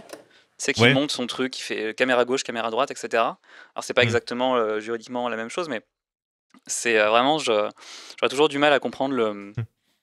Après, ces images-là ont été très peu reprises. J'ai dû aller sur la chaîne de YouTube de l'Élysée. Elles sont pas très intéressantes, c'est sûr. C'est pour ça. Mais après, les discours d'annonce, d'accord, sont toutes sur le site de l'Élysée en général quand il y a des visites officielles comme ça. Et donc là, les images étaient dispo sur la chaîne de l'Élysée, mais il y avait quasiment pas de vues. Enfin, je sais pas combien il y en a maintenant, mais c'est pas des images du tout qui sont. Puis bon, après, on pourrait se dire que c'est une puissance mineure quand même, la Moldavie, voire pas une puissance du tout. Donc c'est pas comme s'il y avait un accord militaire avec l'Inde, quoi. L'accord signé dans la foulée par le ministre de la Défense des deux États... Alors là, j'ai tenté de faire une imitation de Macron, mais j'ai arrêté, donc ma voix fait un peu bizarre. prévoit en particulier l'ouverture dans les prochains mois d'une mission de défense permanente à Chisinau, a-t-il dit, en précisant qu'il ne s'agit là que d'une première étape. Dans le domaine économique, les deux pays ont également paraphé une feuille de route bilatérale identifiant des projets d'avenir à développer ensemble. Si je vous parle de ça, premier visionnage, je le voyais pas. Non, mais ça se voit pas trop, c'est juste que je me suis dit, allez, je vais imiter Macron, puis en fait, je l'avais plus, donc j'ai dit, bon, c'est pas grave. Ouais, on dit Chisinau, on m'a dit dans mon chat, alors j'ai cru les gens sur parole, j'espère que c'est vraiment la meilleure prononciation, parce que les infos de chat, je fais mes chroniques grâce aux infos de chat. Ça n'est pas anodin que cet accord soit annoncé maintenant. En fait, il fait suite à une annonce des membres du Congrès de Transnistrie à Tiraspol. Les députés pro-russes réunis au Congrès demandaient au Conseil de la Fédération et au Parlement russe de les protéger contre ce qu'ils appellent la pression croissante de Chisinau. La Transnistrie accuse même la Moldavie de génocide. Alors, en fait, quand il parle de génocide, il parle d'une nouvelle loi moldave qui impose des droits de douane aux marchandises de Transnistrie importées en Moldavie. Ouais. Alors ça, c'est intéressant, parce que en fait, la Transnistrie exporte en Moldavie sans taxe des produits, comme du vin notamment, par exemple. Ensuite, ce vin est étiqueté Moldavie et il est exporté. Et la Transnistrie gagne de l'argent dessus. Donc c'est une situation un peu bizarre parce que la Transnistrie est censée être un pays indépendant, enfin selon les Transnistriens, le pays est indépendant. Et donc, en fait, ils exportent sans taxe comme s'ils faisaient partie de la Moldavie. C'est étiqueté Moldavie parce que la Moldavie ne reconnaît pas la Transnistrie. Et c'est revendu, ils gagnent de l'argent dessus. Et en fait, là, ce qui a été mis en place, c'est que la Moldavie a dit bah écoutez, vous êtes indépendant, donc on met des taxes, quoi. Puis en plus, dans un contexte de guerre en Ukraine, dans un contexte où la Russie a augmenté le prix du gaz pour un peu essayer d'étouffer la Moldavie qui dépend énormément du gaz russe, bah forcément c'est une manne financière qui est importante pour eux. Et donc la réaction de la Transnistrie était tout à fait mesurée par rapport à cette annonce, comme je l'explique. Des taxes et un génocide, c'est vrai que c'est quasiment la même chose. Là, on est à la droite de Nicolas Miguet. Vous connaissez pas Nicolas Miguet, du Rassemblement des contribuables français? Vous savez pas ce que vous ratez. En ayant créé le Rassemblement des contribuables français, j'ai donné des vraies solutions. Alors l'idée, on vous dit, attention, Macron est un président libéral, voire ultra-libéral. C'est quoi le libéralisme quand vous avez que 40% du PIB, 43% pour être précis, qui appartiennent au privé? Le reste, c'est la puissance publique qui l'organise, qui le dépense, qui le redistribue. Et certains, ce matin, l'ont dit au profit d'une préférence étrangère. Je crois qu'il faut simplement le dire. Bon, je m'égare. Cet appel du Parlement de Tiraspol... C'est le petit pour Nicolas Miguel, c'est important. Je ne mettrai pas à moins que les Twitchos veuillent que je mette le lien vers TV Patriote sur le chat. Non, c'est pas nécessaire. Ça ira. Pas un petit peu du Thierry Mariani là toute la journée, non? Je me suis dit, qui c'est qui pourrait comparer le fait d'être taxé à un génocide? Et j'ai dit, hop là, Nicolas Miguet, le Rassemblement des contribuables français. C'est le premier nom qui m'est venu à l'esprit, vraiment. Puis bon, ça fait pas un portrait, donc je me suis dit, allez, petite ref, on y va, c'est parti. Paul qui demande la protection de Moscou, il a fait peur en Moldavie. Ça rappelle forcément l'appel qui avait été lancé par les séparatistes des régions de Donetsk et de Louhansk à la Russie, ce qui avait conduit Poutine à reconnaître leur indépendance pour ensuite justifier l'invasion de l'Ukraine. Bon alors... C'était ça, c'était Poutine dit je reconnais l'indépendance de Donetsk et Louhansk, qui étaient déjà, alors c'est même pas des séparatistes, c'était carrément des agents russes dans beaucoup de cas qui étaient à la tête de ces républiques indépendantes reconnues aussi là par personne. Et ils ont dit s'il vous plaît Poutine, intervenez, on fait face à un très grand danger. Et il a dit d'accord. C'est de ça qu'est partie l'intervention en Ukraine. Et donc quand les Moldaves ont entendu la Transnistrie dire s'il vous plaît Poutine, venez, on est victime de génocide, ce qui était peu ou prou la même chose que ce que disaient les gens de Donetsk et de Louhansk, et bah forcément ça a fait extrêmement peur. Attends, j'ai peur de tout confondre. Sergueï Boubka, c'était le boxeur qu'on voyait beaucoup sur la place Maïdan, ou je confonds deux personnes? Je sais pas du tout. Quelqu'un qui avait vraiment émergé en 2014. Non, je sais plus. Écoute, c'est l'époque de mes révisions de concours. Je me perds tout seul, navré. 8 ans après. Non, c'est pas 8 ans après. La reconnaissance officielle de la. C'était un perchiste, merci les gars. Ouais. Quelqu'un dit dans le chat dit 8 ans après. Non, c'est pas 8 ans après. C'était pas en 2014. Jusqu'au début des années 2020, la Russie faisait comme si c'était pas eux. Qui étaient là, alors qu'on savait que c'était des militaires russes qui étaient présents dans ces régions-là. Simplement, ils n'avaient pas d'insigne. On disait les petits hommes verts, pour dire que c'était des militaires un peu mystérieux, mais on ne sait pas d'où ils venaient. En fait, c'était de notoriété publique que c'était les Russes. Et à ce moment-là, la Russie ne reconnaissait pas encore l'indépendance de ces deux États qui étaient déjà en guerre avec l'Ukraine. La guerre en Ukraine a commencé en 2014. Il y avait un front déjà de guerre depuis 2014 dans ces régions-là. Et donc là, ce qui s'est passé, c'est que Poutine avait reconnu officiellement leur indépendance, et c'était quelques heures, je crois même seulement, avant l'invasion ukrainienne. Donc là, c'était vraiment... c'est pour ça que ça a fait peur, quoi. Donc c'est pas 8 ans après, c'est vraiment le moment où la Russie a officialisé sa présence en Ukraine, en envoyant réellement une armée avec des écussons, en disant qu'on était la Russie et que c'est nous qui étions en Ukraine. C'était au moment de l'invasion en février 2022. D'accord, et merci au chat de me rappeler qu'on parlait de Klitschko, le maire de Kiev, absolument. Ah oui. Je m'embrouille tout seul. Je t'en prie, continuons. Allez, on y va. C'est pas dit que Poutine essaye d'envahir la Moldavie et la Transnistrie, déjà qu'il a du mal avec l'Ukraine. Mais il n'empêche que la Moldavie et sa voisine séparatiste sont devenus des enjeux stratégiques importants pour l'UE, mais aussi pour la Russie, qui cherche à déstabiliser le pays, comme l'expliquait l'année dernière l'envoyé spécial en Moldavie du quotidien italien La Repubblica. En ce moment, les troupes russes sont lointaines, et personne ne craint une invasion militaire, même de la Transnistrie, raconte-t-elle. Mais la guerre du Kremlin est plus subtile. Elle se manifeste par la désinformation, par les contestations pilotées par des oligarques proches de Moscou, par l'opposition anti-occidentale des partis payés par la Russie. Ce que l'on craint, c'est un coup d'État, une sorte d'assaut du Capitole au pied des Carpates. ce que craint le gouvernement moldave. Hein. C'est vraiment ce qui revient à chaque fois dans les discours de la présidente. Et il y a une espèce de fébrilité autour de ça. On sent vraiment, même, je parlais tout à l'heure des interdictions du parti, par exemple, pro-russe, là, d'interdiction des symboles russes. Enfin, vraiment, on sent que c'est plutôt vraiment ça leur ligne et ce qui les inquiète principalement, quoi. Le dernier exemple de cette politique d'influence, c'est quand Poutine a reçu au Kremlin la gouverneure de Gagaouzie, une région autonome située au sud de la Moldavie, mais qui reconnaît le gouvernement moldave. Ouais, je sais, je vous ai pas parlé de la Gagaouzie, je veux pas complexifier trop la vidéo. Si le sujet vous intéresse, on a une émission de France Culture sur le... Voilà, donc l'émission de France Culture. Je me suis mis en pause avec une tête formidable. C'est les risques, c'est les risques. C'est les risques. Et donc, clippé, oui, la Gagaouzie, évidemment. Clippé. La Gagaouzie, j'avais écrit un petit morceau de texte dessus, en fait, au départ, dans l'épisode. Donc je voulais vous en parler, mais je me suis dit, en fait, ça fait trop. Parce que c'est trop compliqué. Après, il y a la Transnistrie. Déjà, la relation Transnistrie-Moldavie, c'est déjà un sujet assez large. Mais la Gagaouzie, qu'est-ce que c'est? C'est une région autonome au sud de la Moldavie. Donc le pays n'est pas très grand, mais il y a quand même déjà un pays indépendant non reconnu sur son sol, plus une région autonome. La Gagaouzie, qui est une région peuplée de turcophones. Qui ont en fait été installés là par l'Empire russe, je crois que c'est au début du 19e siècle, si je dis pas de bêtises, c'est expliqué dans le lien France Culture que je vous avais mis en description de la vidéo. Et en fait, cette population turcophone ont été placés là par la Russie pour avoir des gens qui sont pas des Moldaves et qui étaient favorables à l'Empire russe. Donc ils ont été placés là, ils ont eu des terres, ils ont eu des avantages fiscaux, etc. etc. Et encore aujourd'hui, ce peuple-là, eh bien, il est très favorable à la Russie et il ne regarde que les médias russes, il ne parle pas moldave, il parle une langue turque. Et ces personnes, qui sont 150 000 personnes, je crois, à peu près, c'est vraiment une petite communauté, ont une région autonome et ont une gouverneure qui est élue. Et ils ont voté pour une gouverneure pro-russe qui, elle, a rendu visite à Vladimir Poutine. Et cette gouverneure-là, elle fait partie du parti qui a été interdit, justement, de cet oligarque-là. Et donc, le parti qui a été interdit, donc elle est considérée comme indépendante puisque le parti a été interdit, mais elle a quand même été élue. Donc là, on est dans une situation où une gouverneure vient d'un parti pro-russe qui a été interdit, mais elle a été élue quand même par une population dans une région autonome qui est reconnue par le gouvernement moldave, et cette personne-là est donc aussi allée voir Vladimir Poutine et est accusée aussi d'être un agent d'influence. Mais on est dans une situation où c'est la population qui a voté majoritairement pour cette personne. Donc là, c'est plus compliqué de dire que c'est un régime autoritaire et qui ne respecte pas le droit, parce que là, c'est une région qui est reconnue par la Moldavie, qui est reconnue dans la Constitution, leur langue est reconnue. Et puis ce qui est intéressant aussi, c'est que cette région-là a accueilli des réfugiés ukrainiens. Ce qu'expliquait dans le podcast de France Culture. Donc c'est une région très pro-russe, mais qui a quand même accueilli des réfugiés de la guerre en Ukraine. Donc voilà, comme quoi les situations sont jamais aussi simples qu'il n'y paraît. Voilà. Le sujet dans la description. Bon alors, que tirer de tout ça? La Moldavie, c'est aujourd'hui un des points chauds en Europe de l'opposition entre les Russes et ce qu'on appelle un peu grossièrement le bloc occidental. Et en plus, en novembre 2024, ça sera l'élection présidentielle en Moldavie.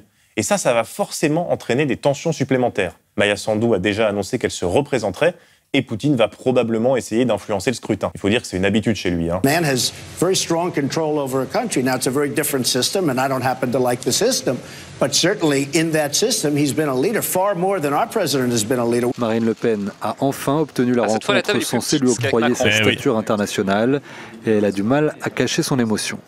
Merci, Monsieur le Président, de m'avoir accordé cette stressé en 2017. Vous le savez, je plaide depuis longtemps pour que la France et la Russie reprennent des relations. Pour être honnête, on tourne cette émission avant le premier tour de l'élection présidentielle russe, mais je vais partir de l'idée que Poutine sera réélu dès le premier tour. Je pense pas que je prends trop de risques en le disant, et si je me trompe, de toute façon, ce sera Bravo Host pour cette prospective. Prédiction incroyablement difficile à réaliser. Vraiment, j'applaudis de mes 4 mains, comme on dit. C'est vraiment un exemple de prospective ébouriffant. C'était difficile.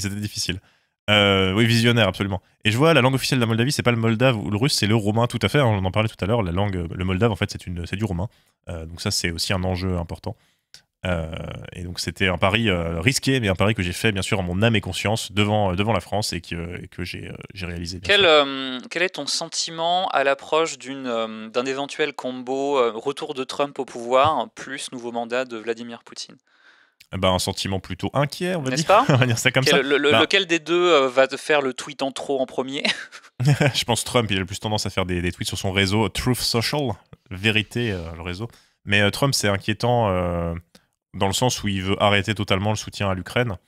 Et si le soutien américain est arrêté, les États-Unis qui sont quand même de très très très loin la plus grande puissance militaire au monde, avec un budget absolument colossal qui arrose d'armes l'Ukraine, notamment avec ces aides qui sont aujourd'hui bloquées au Congrès par le Parti républicain américain qui refuse de continuer à aider l'Ukraine. Donc il y a quand même cette aide qui s'est tarie, et Trump, je pense, s'il parvient au pouvoir, il voudra absolument plus du tout aider l'Ukraine, et il pourrait même essayer de se rapprocher plus ou moins visiblement de Poutine, parce que c'est des dirigeants qui ont quand même idéologiquement pas mal de choses en commun. Et puis on a vu que pendant sa campagne, Trump avait aussi quand même pas mal de liens avec la Russie de Vladimir Poutine. Donc je pense que c'est plutôt une perspective inquiétante. Et là, on pourrait voir aussi ce qui se passe si justement le bouclier américain, qui est quand même la puissance militaire, qui est une puissance impérialiste, mais qui est aussi pour des pays d'Europe de l'Est une puissance protectrice. Donc on a un peu cette espèce de double jeu là. Donc c'est à voir. Donc on a à la fois l'arrêt du soutien à l'Ukraine et la continuation, pour parler d'un autre conflit, la continuation du soutien à Israël par contre. Là pour eux c'est peut-être moins grave de balancer des armes et des bombes sur des populations, mais donc on aurait cette espèce de combo là qui est vraiment le pire qui pourrait arriver. Ce n'est pas si improbable. C'est pas improbable, ouais, malheureusement. À côté de cette démocratie libérale moldave, on a la Transnistrie, avec ses 220 000 ressortissants russes, avec plein de militaires et qui détiendrait un des plus gros stocks de munitions d'Europe. C'est intéressant aussi, je pense c'est une des stratégies aussi de la Russie, c'est la distribution de passeports.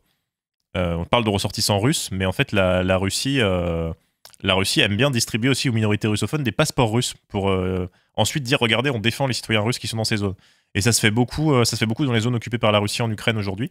Ça se fait aussi en Transnistrie. Donc en fait, c'est pas forcément des Russes qui sont venus s'installer là, mais c'est des personnes qui ont été naturalisées plus ou moins rapidement. Alors parfois c'est après plusieurs années, mais notamment dans le cas de l'Ukraine, les passeports russes sont distribués assez rapidement. Donc c'est aussi une stratégie de peuplement qui est utilisée par la Russie. Très récemment, on a accusé la Russie de donner des passeports à des Indiens, de les tromper et de les envoyer au front. Alors c'était vraiment, en l'occurrence, des sujets qui ont compté sérieusement peut-être des dizaines de personnes, mais c'était au moins signifiant sur cette stratégie-là. Oui, ça c'était plus sur pour combattre. C'est pas vraiment alors c'est aussi une stratégie. Alors ça, j'ai vu effectivement l'article. Alors je sais pas combien de combattants indiens il y a sur des personnes enrôlées par tromperie sur le front en Ukraine, parce qu'il n'y a pas tout le monde n'est pas mobilisé. Tous les Russes ne sont pas mobilisés sur le front, mais ils doivent quand même trouver des viviers de population. Donc ils ont mobilisé les prisonniers, ils ont mobilisé pas mal de minorités ethniques en Russie. On leur promet la naturalisation et en fait ils doivent signer des papiers en russe qu'ils ne comprennent pas et hop ils se retrouvent au front. Oui, d'accord, j'avais pas vu le détail effectivement, mais là sur les passeports c'était plutôt des zones que la Russie a besoin de contrôler en disant qu'elle défend une minorité russe, donc on distribue des passeports à ces personnes-là pour pouvoir donner un peu une légitimité à cette espèce de contrôle russe en disant bah oui on défend des gens qui sont là sur place. Mais là effectivement des personnes qui venaient d'Inde qui ont été enrôlées dans l'armée russe, c'était assez inattendu, mais comme tu dis je pense que ça concerne pas énormément de monde, mais c'est assez c'est assez révélateur des méthodes que peut utiliser la Russie, où là on a un pays qui effectivement pour des raisons de paix sociale ne mobilise pas toute sa population. Qui fait appel à ses prisonniers notamment. Qui a fait les prisonniers, voilà, les minorités comme les Tatars par exemple, il y a beaucoup de peuples minoritaires en Russie.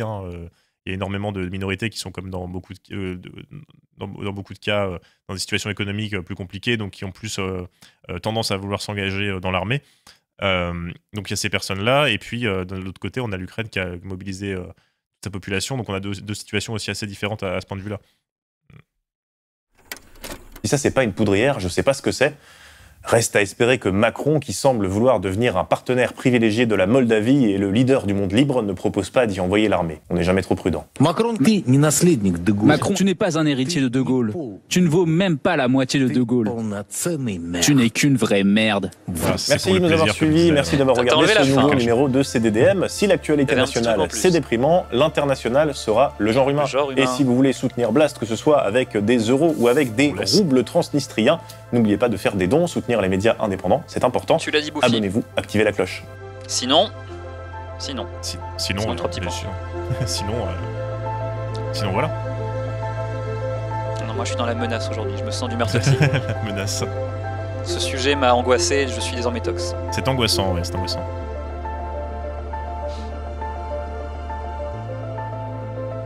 Ok. Bah écoute, Host, je te mets, on va dire 10 points, 10 points. Comme ça, tu as à la fois mon adhésion, mais comme je te mets pas le maximum, on pourra pas m'accuser de connivence, de politique politicienne très dans les bien. points, tu vois. Donc comme ça, c'est dit. Je savais pas qu'il y avait des points, mais bon. Absolument. Désormais, tous les intervenants sur le siège de l'avant-dernière et avant-première auront des points comme à l'Eurovision. Et à la fin de la saison, on fera un classement, évidemment. Bien sûr. Le gagnant aura droit à un 4/4 payé par Julien à ma gauche. Bravo à tous. Merci les potes. Donc, écoute, on a un petit peu le temps entre nous. Alors, je vais pas partir dans la direction d'une autre vidéo, même si je vous invite à aller regarder tous les numéros, évidemment, du CDDM qui sont sur YouTube. Pour l'instant, il y en a 4. Est-ce que tu pourrais d'ailleurs nous les dérouler rapidement ? Ouais, alors le premier numéro, c'était sur les Houthis. Donc, c'est les militants au Yémen qui sont actifs en mer Rouge et qui notamment s'en prennent aux bateaux de commerce, donc en soutien à la cause palestinienne et au Hamas. Donc eux, c'est des alliés du Hamas et de l'Iran. Donc c'était un petit peu sur que font ces gens en mer Rouge, comment fonctionnent-ils, quels sont les risques que ça représente, etc. Et que leur action était en fait efficace. Alors, petite anecdote qui peut-être te plaira, c'est un behind the scenes. Ce jour-là, c'était moi qui étais de garde pour publier les vidéos. Ça fait partie de mes fonctions. Et j'étais dans un train et je galérais à trouver du débit pour... alors, la vidéo, c'était fait, Mathias m'avait aidé. Mais il fallait uploader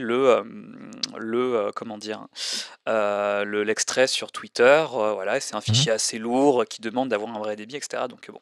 Alors comment j'ai fait ? Je suis sorti de mon train, je suis allé dans une église, je crois, c'était, je sais pas, la cathédrale, je sais pas quelle ville, et j'ai réussi à me démerder à trouver Dieu. C'est ça exactement. J'ai trouvé à la fois la voix divine et le débit pour mettre à jour le truc sans déranger personne, évidemment. Mais voilà, tu le sauras. Très bien.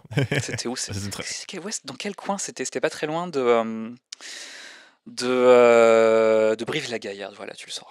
Très bien, je connais pas du tout le coin, donc je connais pas encore moins les cathédrales. Donc ça, c'était le premier numéro, et je peux t'assurer que les autres ont été uploadés dans des conditions moins cascadesques. Dans d'autres églises, d'autres régions de France. Et donc les autres numéros, donc on a en deuxième le numéro sur le Salvador, Nayib Bukele, un président du Salvador qui se définit lui-même comme étant le dictateur le plus cool du monde, qui est fan de crypto-monnaie et qui dirige son pays d'une main de fer, avec notamment une politique anti-gang assez énervée. Donc ça, c'était le deuxième épisode. Le troisième épisode, c'est sur le Congo, parce qu'on parlait pas mal du Congo sur les réseaux sociaux, notamment sur TikTok, donc j'ai voulu faire un épisode dessus. Alors, épisode très complexe sur la guerre au Congo. Je pense que là, j'invite les gens à mettre des petites pauses. Là, on peut faire un react aussi. C'est très... Il y a beaucoup de choses dans cette histoire congolaise à essayer de comprendre un petit peu pourquoi la situation à l'est du Congo est aussi compliquée. Il y a plein de groupes armés qui sont impliqués. Il y a plein de pays qui sont impliqués, pays africains notamment, mais pas que. Donc c'est aussi des éléments intéressants. Tu vois, la pile d'arguer, donc c'est celui qu'on vient de regarder. Ce n'est pas une commande, ne prends pas ça comme une commission, mais si je devais donner mon affreux Jojo préféré, ce serait sans doute Duterte aux Philippines. Il y a à côté, Trump est un enfant de cœur. Hein. Ouais, mais il est plus président des Philippines. Je dis ça parce qu'il y a eu de très bons, il a provoqué de très très très bons films d'action entre guillemets qui parlent un peu de la corruption, de la drogue aux Philippines, The Missing Eight, les films d'Éric Mathieu, etc. C'est vraiment des chroniques de 3 à 4 heures incroyables qui montrent à quel point c'était un mandat compliqué pour tout le monde. Effectivement, il n'est plus président depuis quelques années, mais disons que c'est mon palier. Alors je fais le geste, tu ne peux pas le voir. C'est un peu mon boss final en termes de violence. Oui, c'est vrai qu'il est pas mal. Écoute, du prochain est déjà presque fini. Alors, est-ce que tu pourrais nous lâcher cet exclu-là, quoi ? Alors, je vais faire un teasing sans trop en révéler. C'est un pays dont on parle très peu. C'est une région d'un pays dont on parle très peu. Et on va parler donc de résistance, de lutte armée pour l'autonomie. Et on va parler d'impérialisme économique, notamment de la France et des États-Unis. D'accord, voilà. Mais ça pourrait correspondre encore à pas mal de choses. Donc, on attend de voir. Ce sera publié prévisionnellement le lundi en 10, si je compte bien. C'est pas ce lundi-là, c'est le lundi suivant. Ouais, alors, est-ce que tu as des références bibliographiques ou des articles ? Alors, les articles, on en a parlé, etc. Pendant la chronique, mais est-ce que tu as des recommandations biblio ? Si la réponse est non, c'est pas grave. Non, mais je crois que j'avais pas préparé, j'ai rien en tête là. J'avais mis sur la table pendant l'épisode de l'ours et le renard. Quel est ce choix? Pourquoi ce choix? Tu sais que nous, les rouleaux de gaffeurs dans la chronique de Sébastien Fournel, dont l'épisode de la semaine vient sûrement d'être publié sur YouTube d'ailleurs, je vous invite à le voir. Pourquoi ce choix de livre? Eh ben, écoute, c'est un livre sur la guerre en Ukraine que j'avais chez moi, voilà. Donc, qui est très intéressant d'ailleurs. C'est un peu un déroulé très analyse. Michel Goya, c'est un militaire, donc c'est très analyse militaire de ce qui s'est passé en Ukraine pendant les premiers temps de la guerre et que je trouvais assez intéressant. Donc il y avait un petit lien avec la Moldavie, donc je trouvais ça sympa. Et d'ailleurs, j'ajoute que j'ai vu toutes les réponses que vous avez données, les propositions pour le prochain CDDM. La bonne réponse est dans le chat. Je n'en dis pas plus. Bravo. La Bretagne sans doute. Écoute, je suis sûr que tu as lu quelques références de littérature entre guillemets soviétique. Je suis sûr que tu as lu les Cercueils de zinc par exemple ou... Non, je vais pas. C'est une super reco que je peux te faire. Écoute, sinon, je vous redirige vers tout simplement les recommandations qui sont sous la vidéo sur YouTube. Ouais. Est-ce que tu as des idées de futurs sujets, vraiment la plus, des idées en l'air, des choses que tu aimerais faire? Oui, alors en fait, j'ai une liste avec plein de sujets. Il y en a vraiment Quelles sont celles qui que te viennent en j'aimerais tête? aborder. Là, comme ça, Taïwan, je pense que c'est très intéressant par rapport à. Alors, on parle beaucoup d'impérialisme, mais parce qu'en fait, nous sommes dans un monde où il y a de multiples impérialismes qui s'affrontent pour le contrôle ou l'influence sur tel ou tel territoire. Et Taïwan, c'est particulièrement intéressant parce que c'est pas reconnu par les États-Unis, mais protégé par les États-Unis. Ça pourrait péter dans pas longtemps. Voilà, il y a un risque de guerre et il y a des velléités chinoises qui veut récupérer l'île de Taïwan en disant que ça appartient à la Chine. Donc ça, c'est très intéressant. On pourrait parler de l'Inde aussi.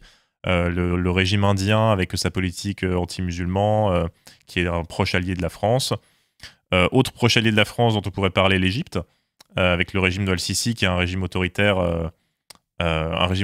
aussi très intéressant, qui est issu de l'écrasement d'une révolution qui était plutôt assez extraordinaire, à la révolution égyptienne dans 2010-2011, où il y avait les plus grandes manifestations du monde. Et aujourd'hui, c'est quand même quelque chose d'assez oublié. Enfin, on parle de l'Égypte en disant regardez, on a vendu des rafales à l'Égypte, mais ça s'arrête à peu près là.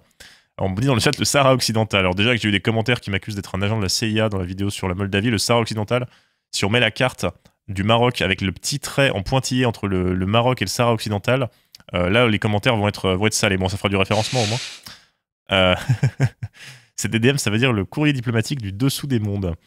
Oui, si vous avez des questions à Host, n'hésitez pas, on a encore un tout petit peu de temps, hein, donc si vous avez des questions sur sa chronique, sur lui, sur son incroyable t-shirt ou que sais-je, Seulement le t-shirt c'est le moment, du Canada. On est sur Twitch, on prend le temps, on se dit bonjour et au revoir, on est là pour ça.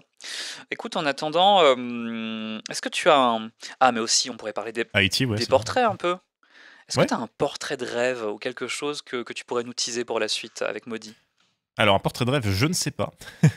Mais en tout cas, on peut peut-être annoncer déjà le portrait qui sera diffusé dans quelques semaines. Ça va être dans 2 semaines, je pense. Parce qu'on va le tourner là la semaine prochaine. Il est quasiment terminé. Là, on n'a plus qu'une relecture à faire. Alors, le prochain portrait sera sur... Et le prochain portrait sera sur Pierre Messmer.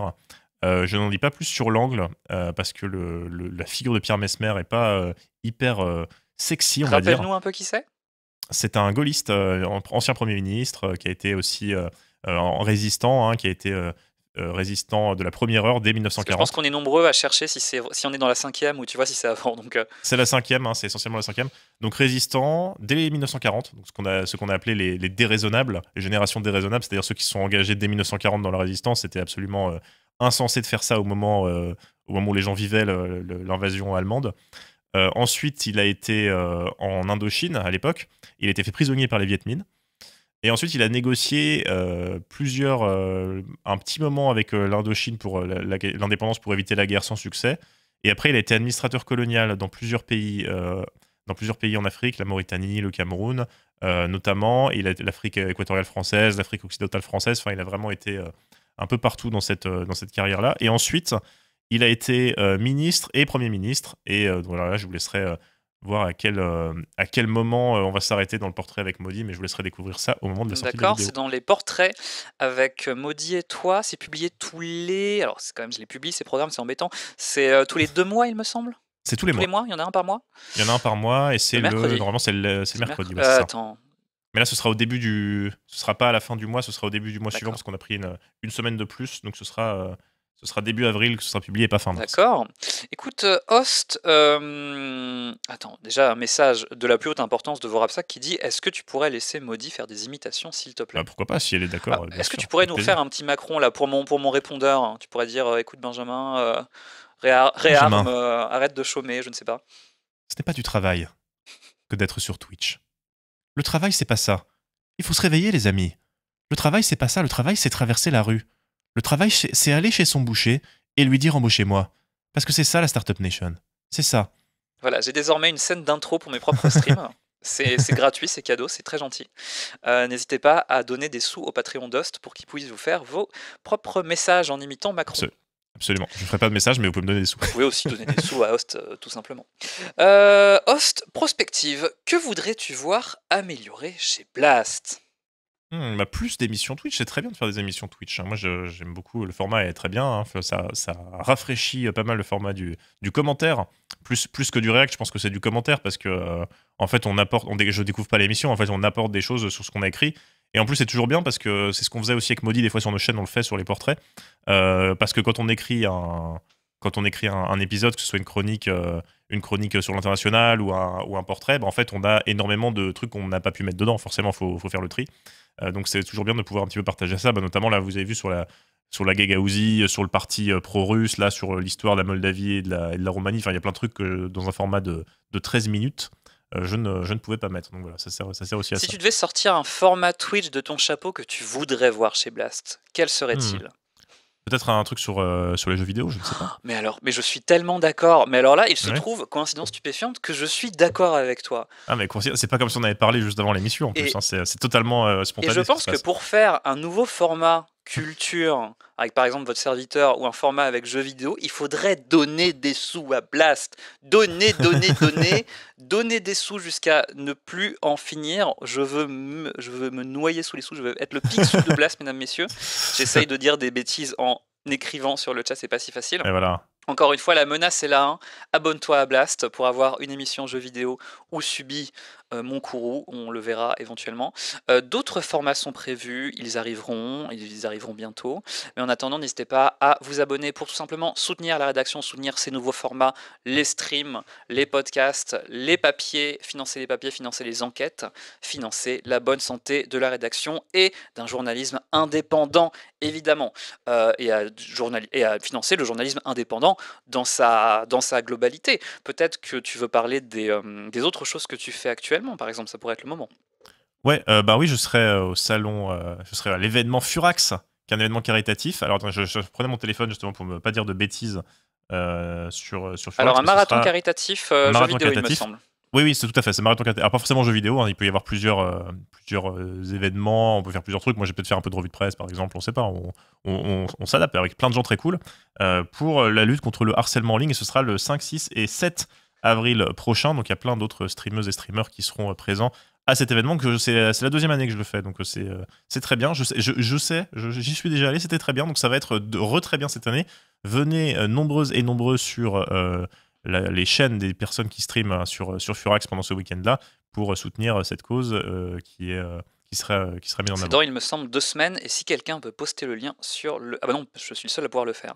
Bah écoute, je vais faire les deux en même temps. Ah bah c'est bon, je me suis fait prendre à mon propre piège. Écoute, je pense que, à moins que vous ayez une dernière question pour notre invité, parce qu'on va pas tarder à clôturer ce stream. Est-ce qu'on a un raid à faire? Et ben ça, c'est à vous de me le dire. Je vais en attendant passer le temps à faire quelques remerciements. Pour toutes celles et ceux qui nous ont permis de faire ce stream ce soir. Déjà, vous remerciez, vous, les Twitchos.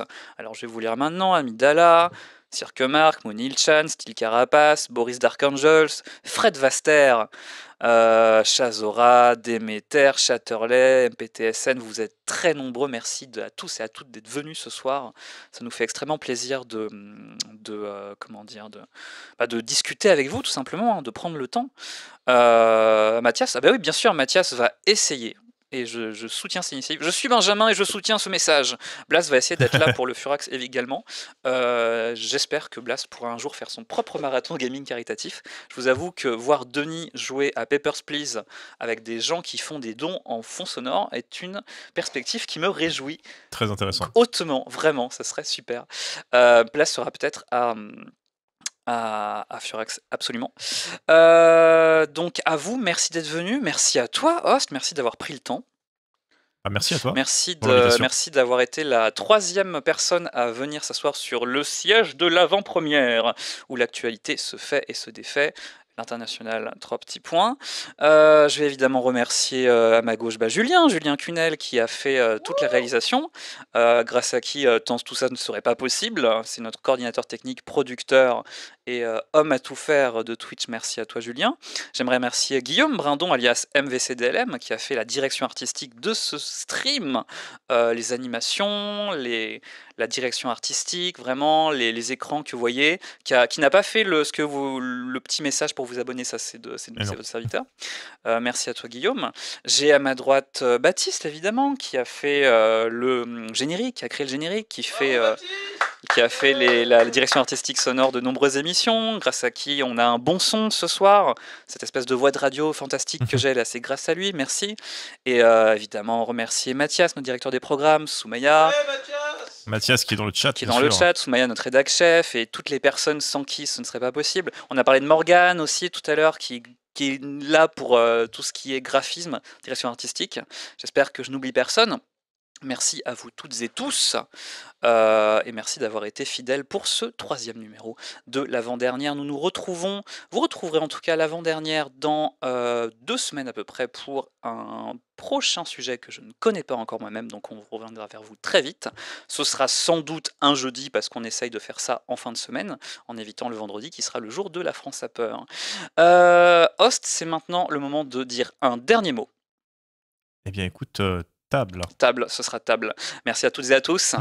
Passez une très bonne soirée. Ciao. Salut.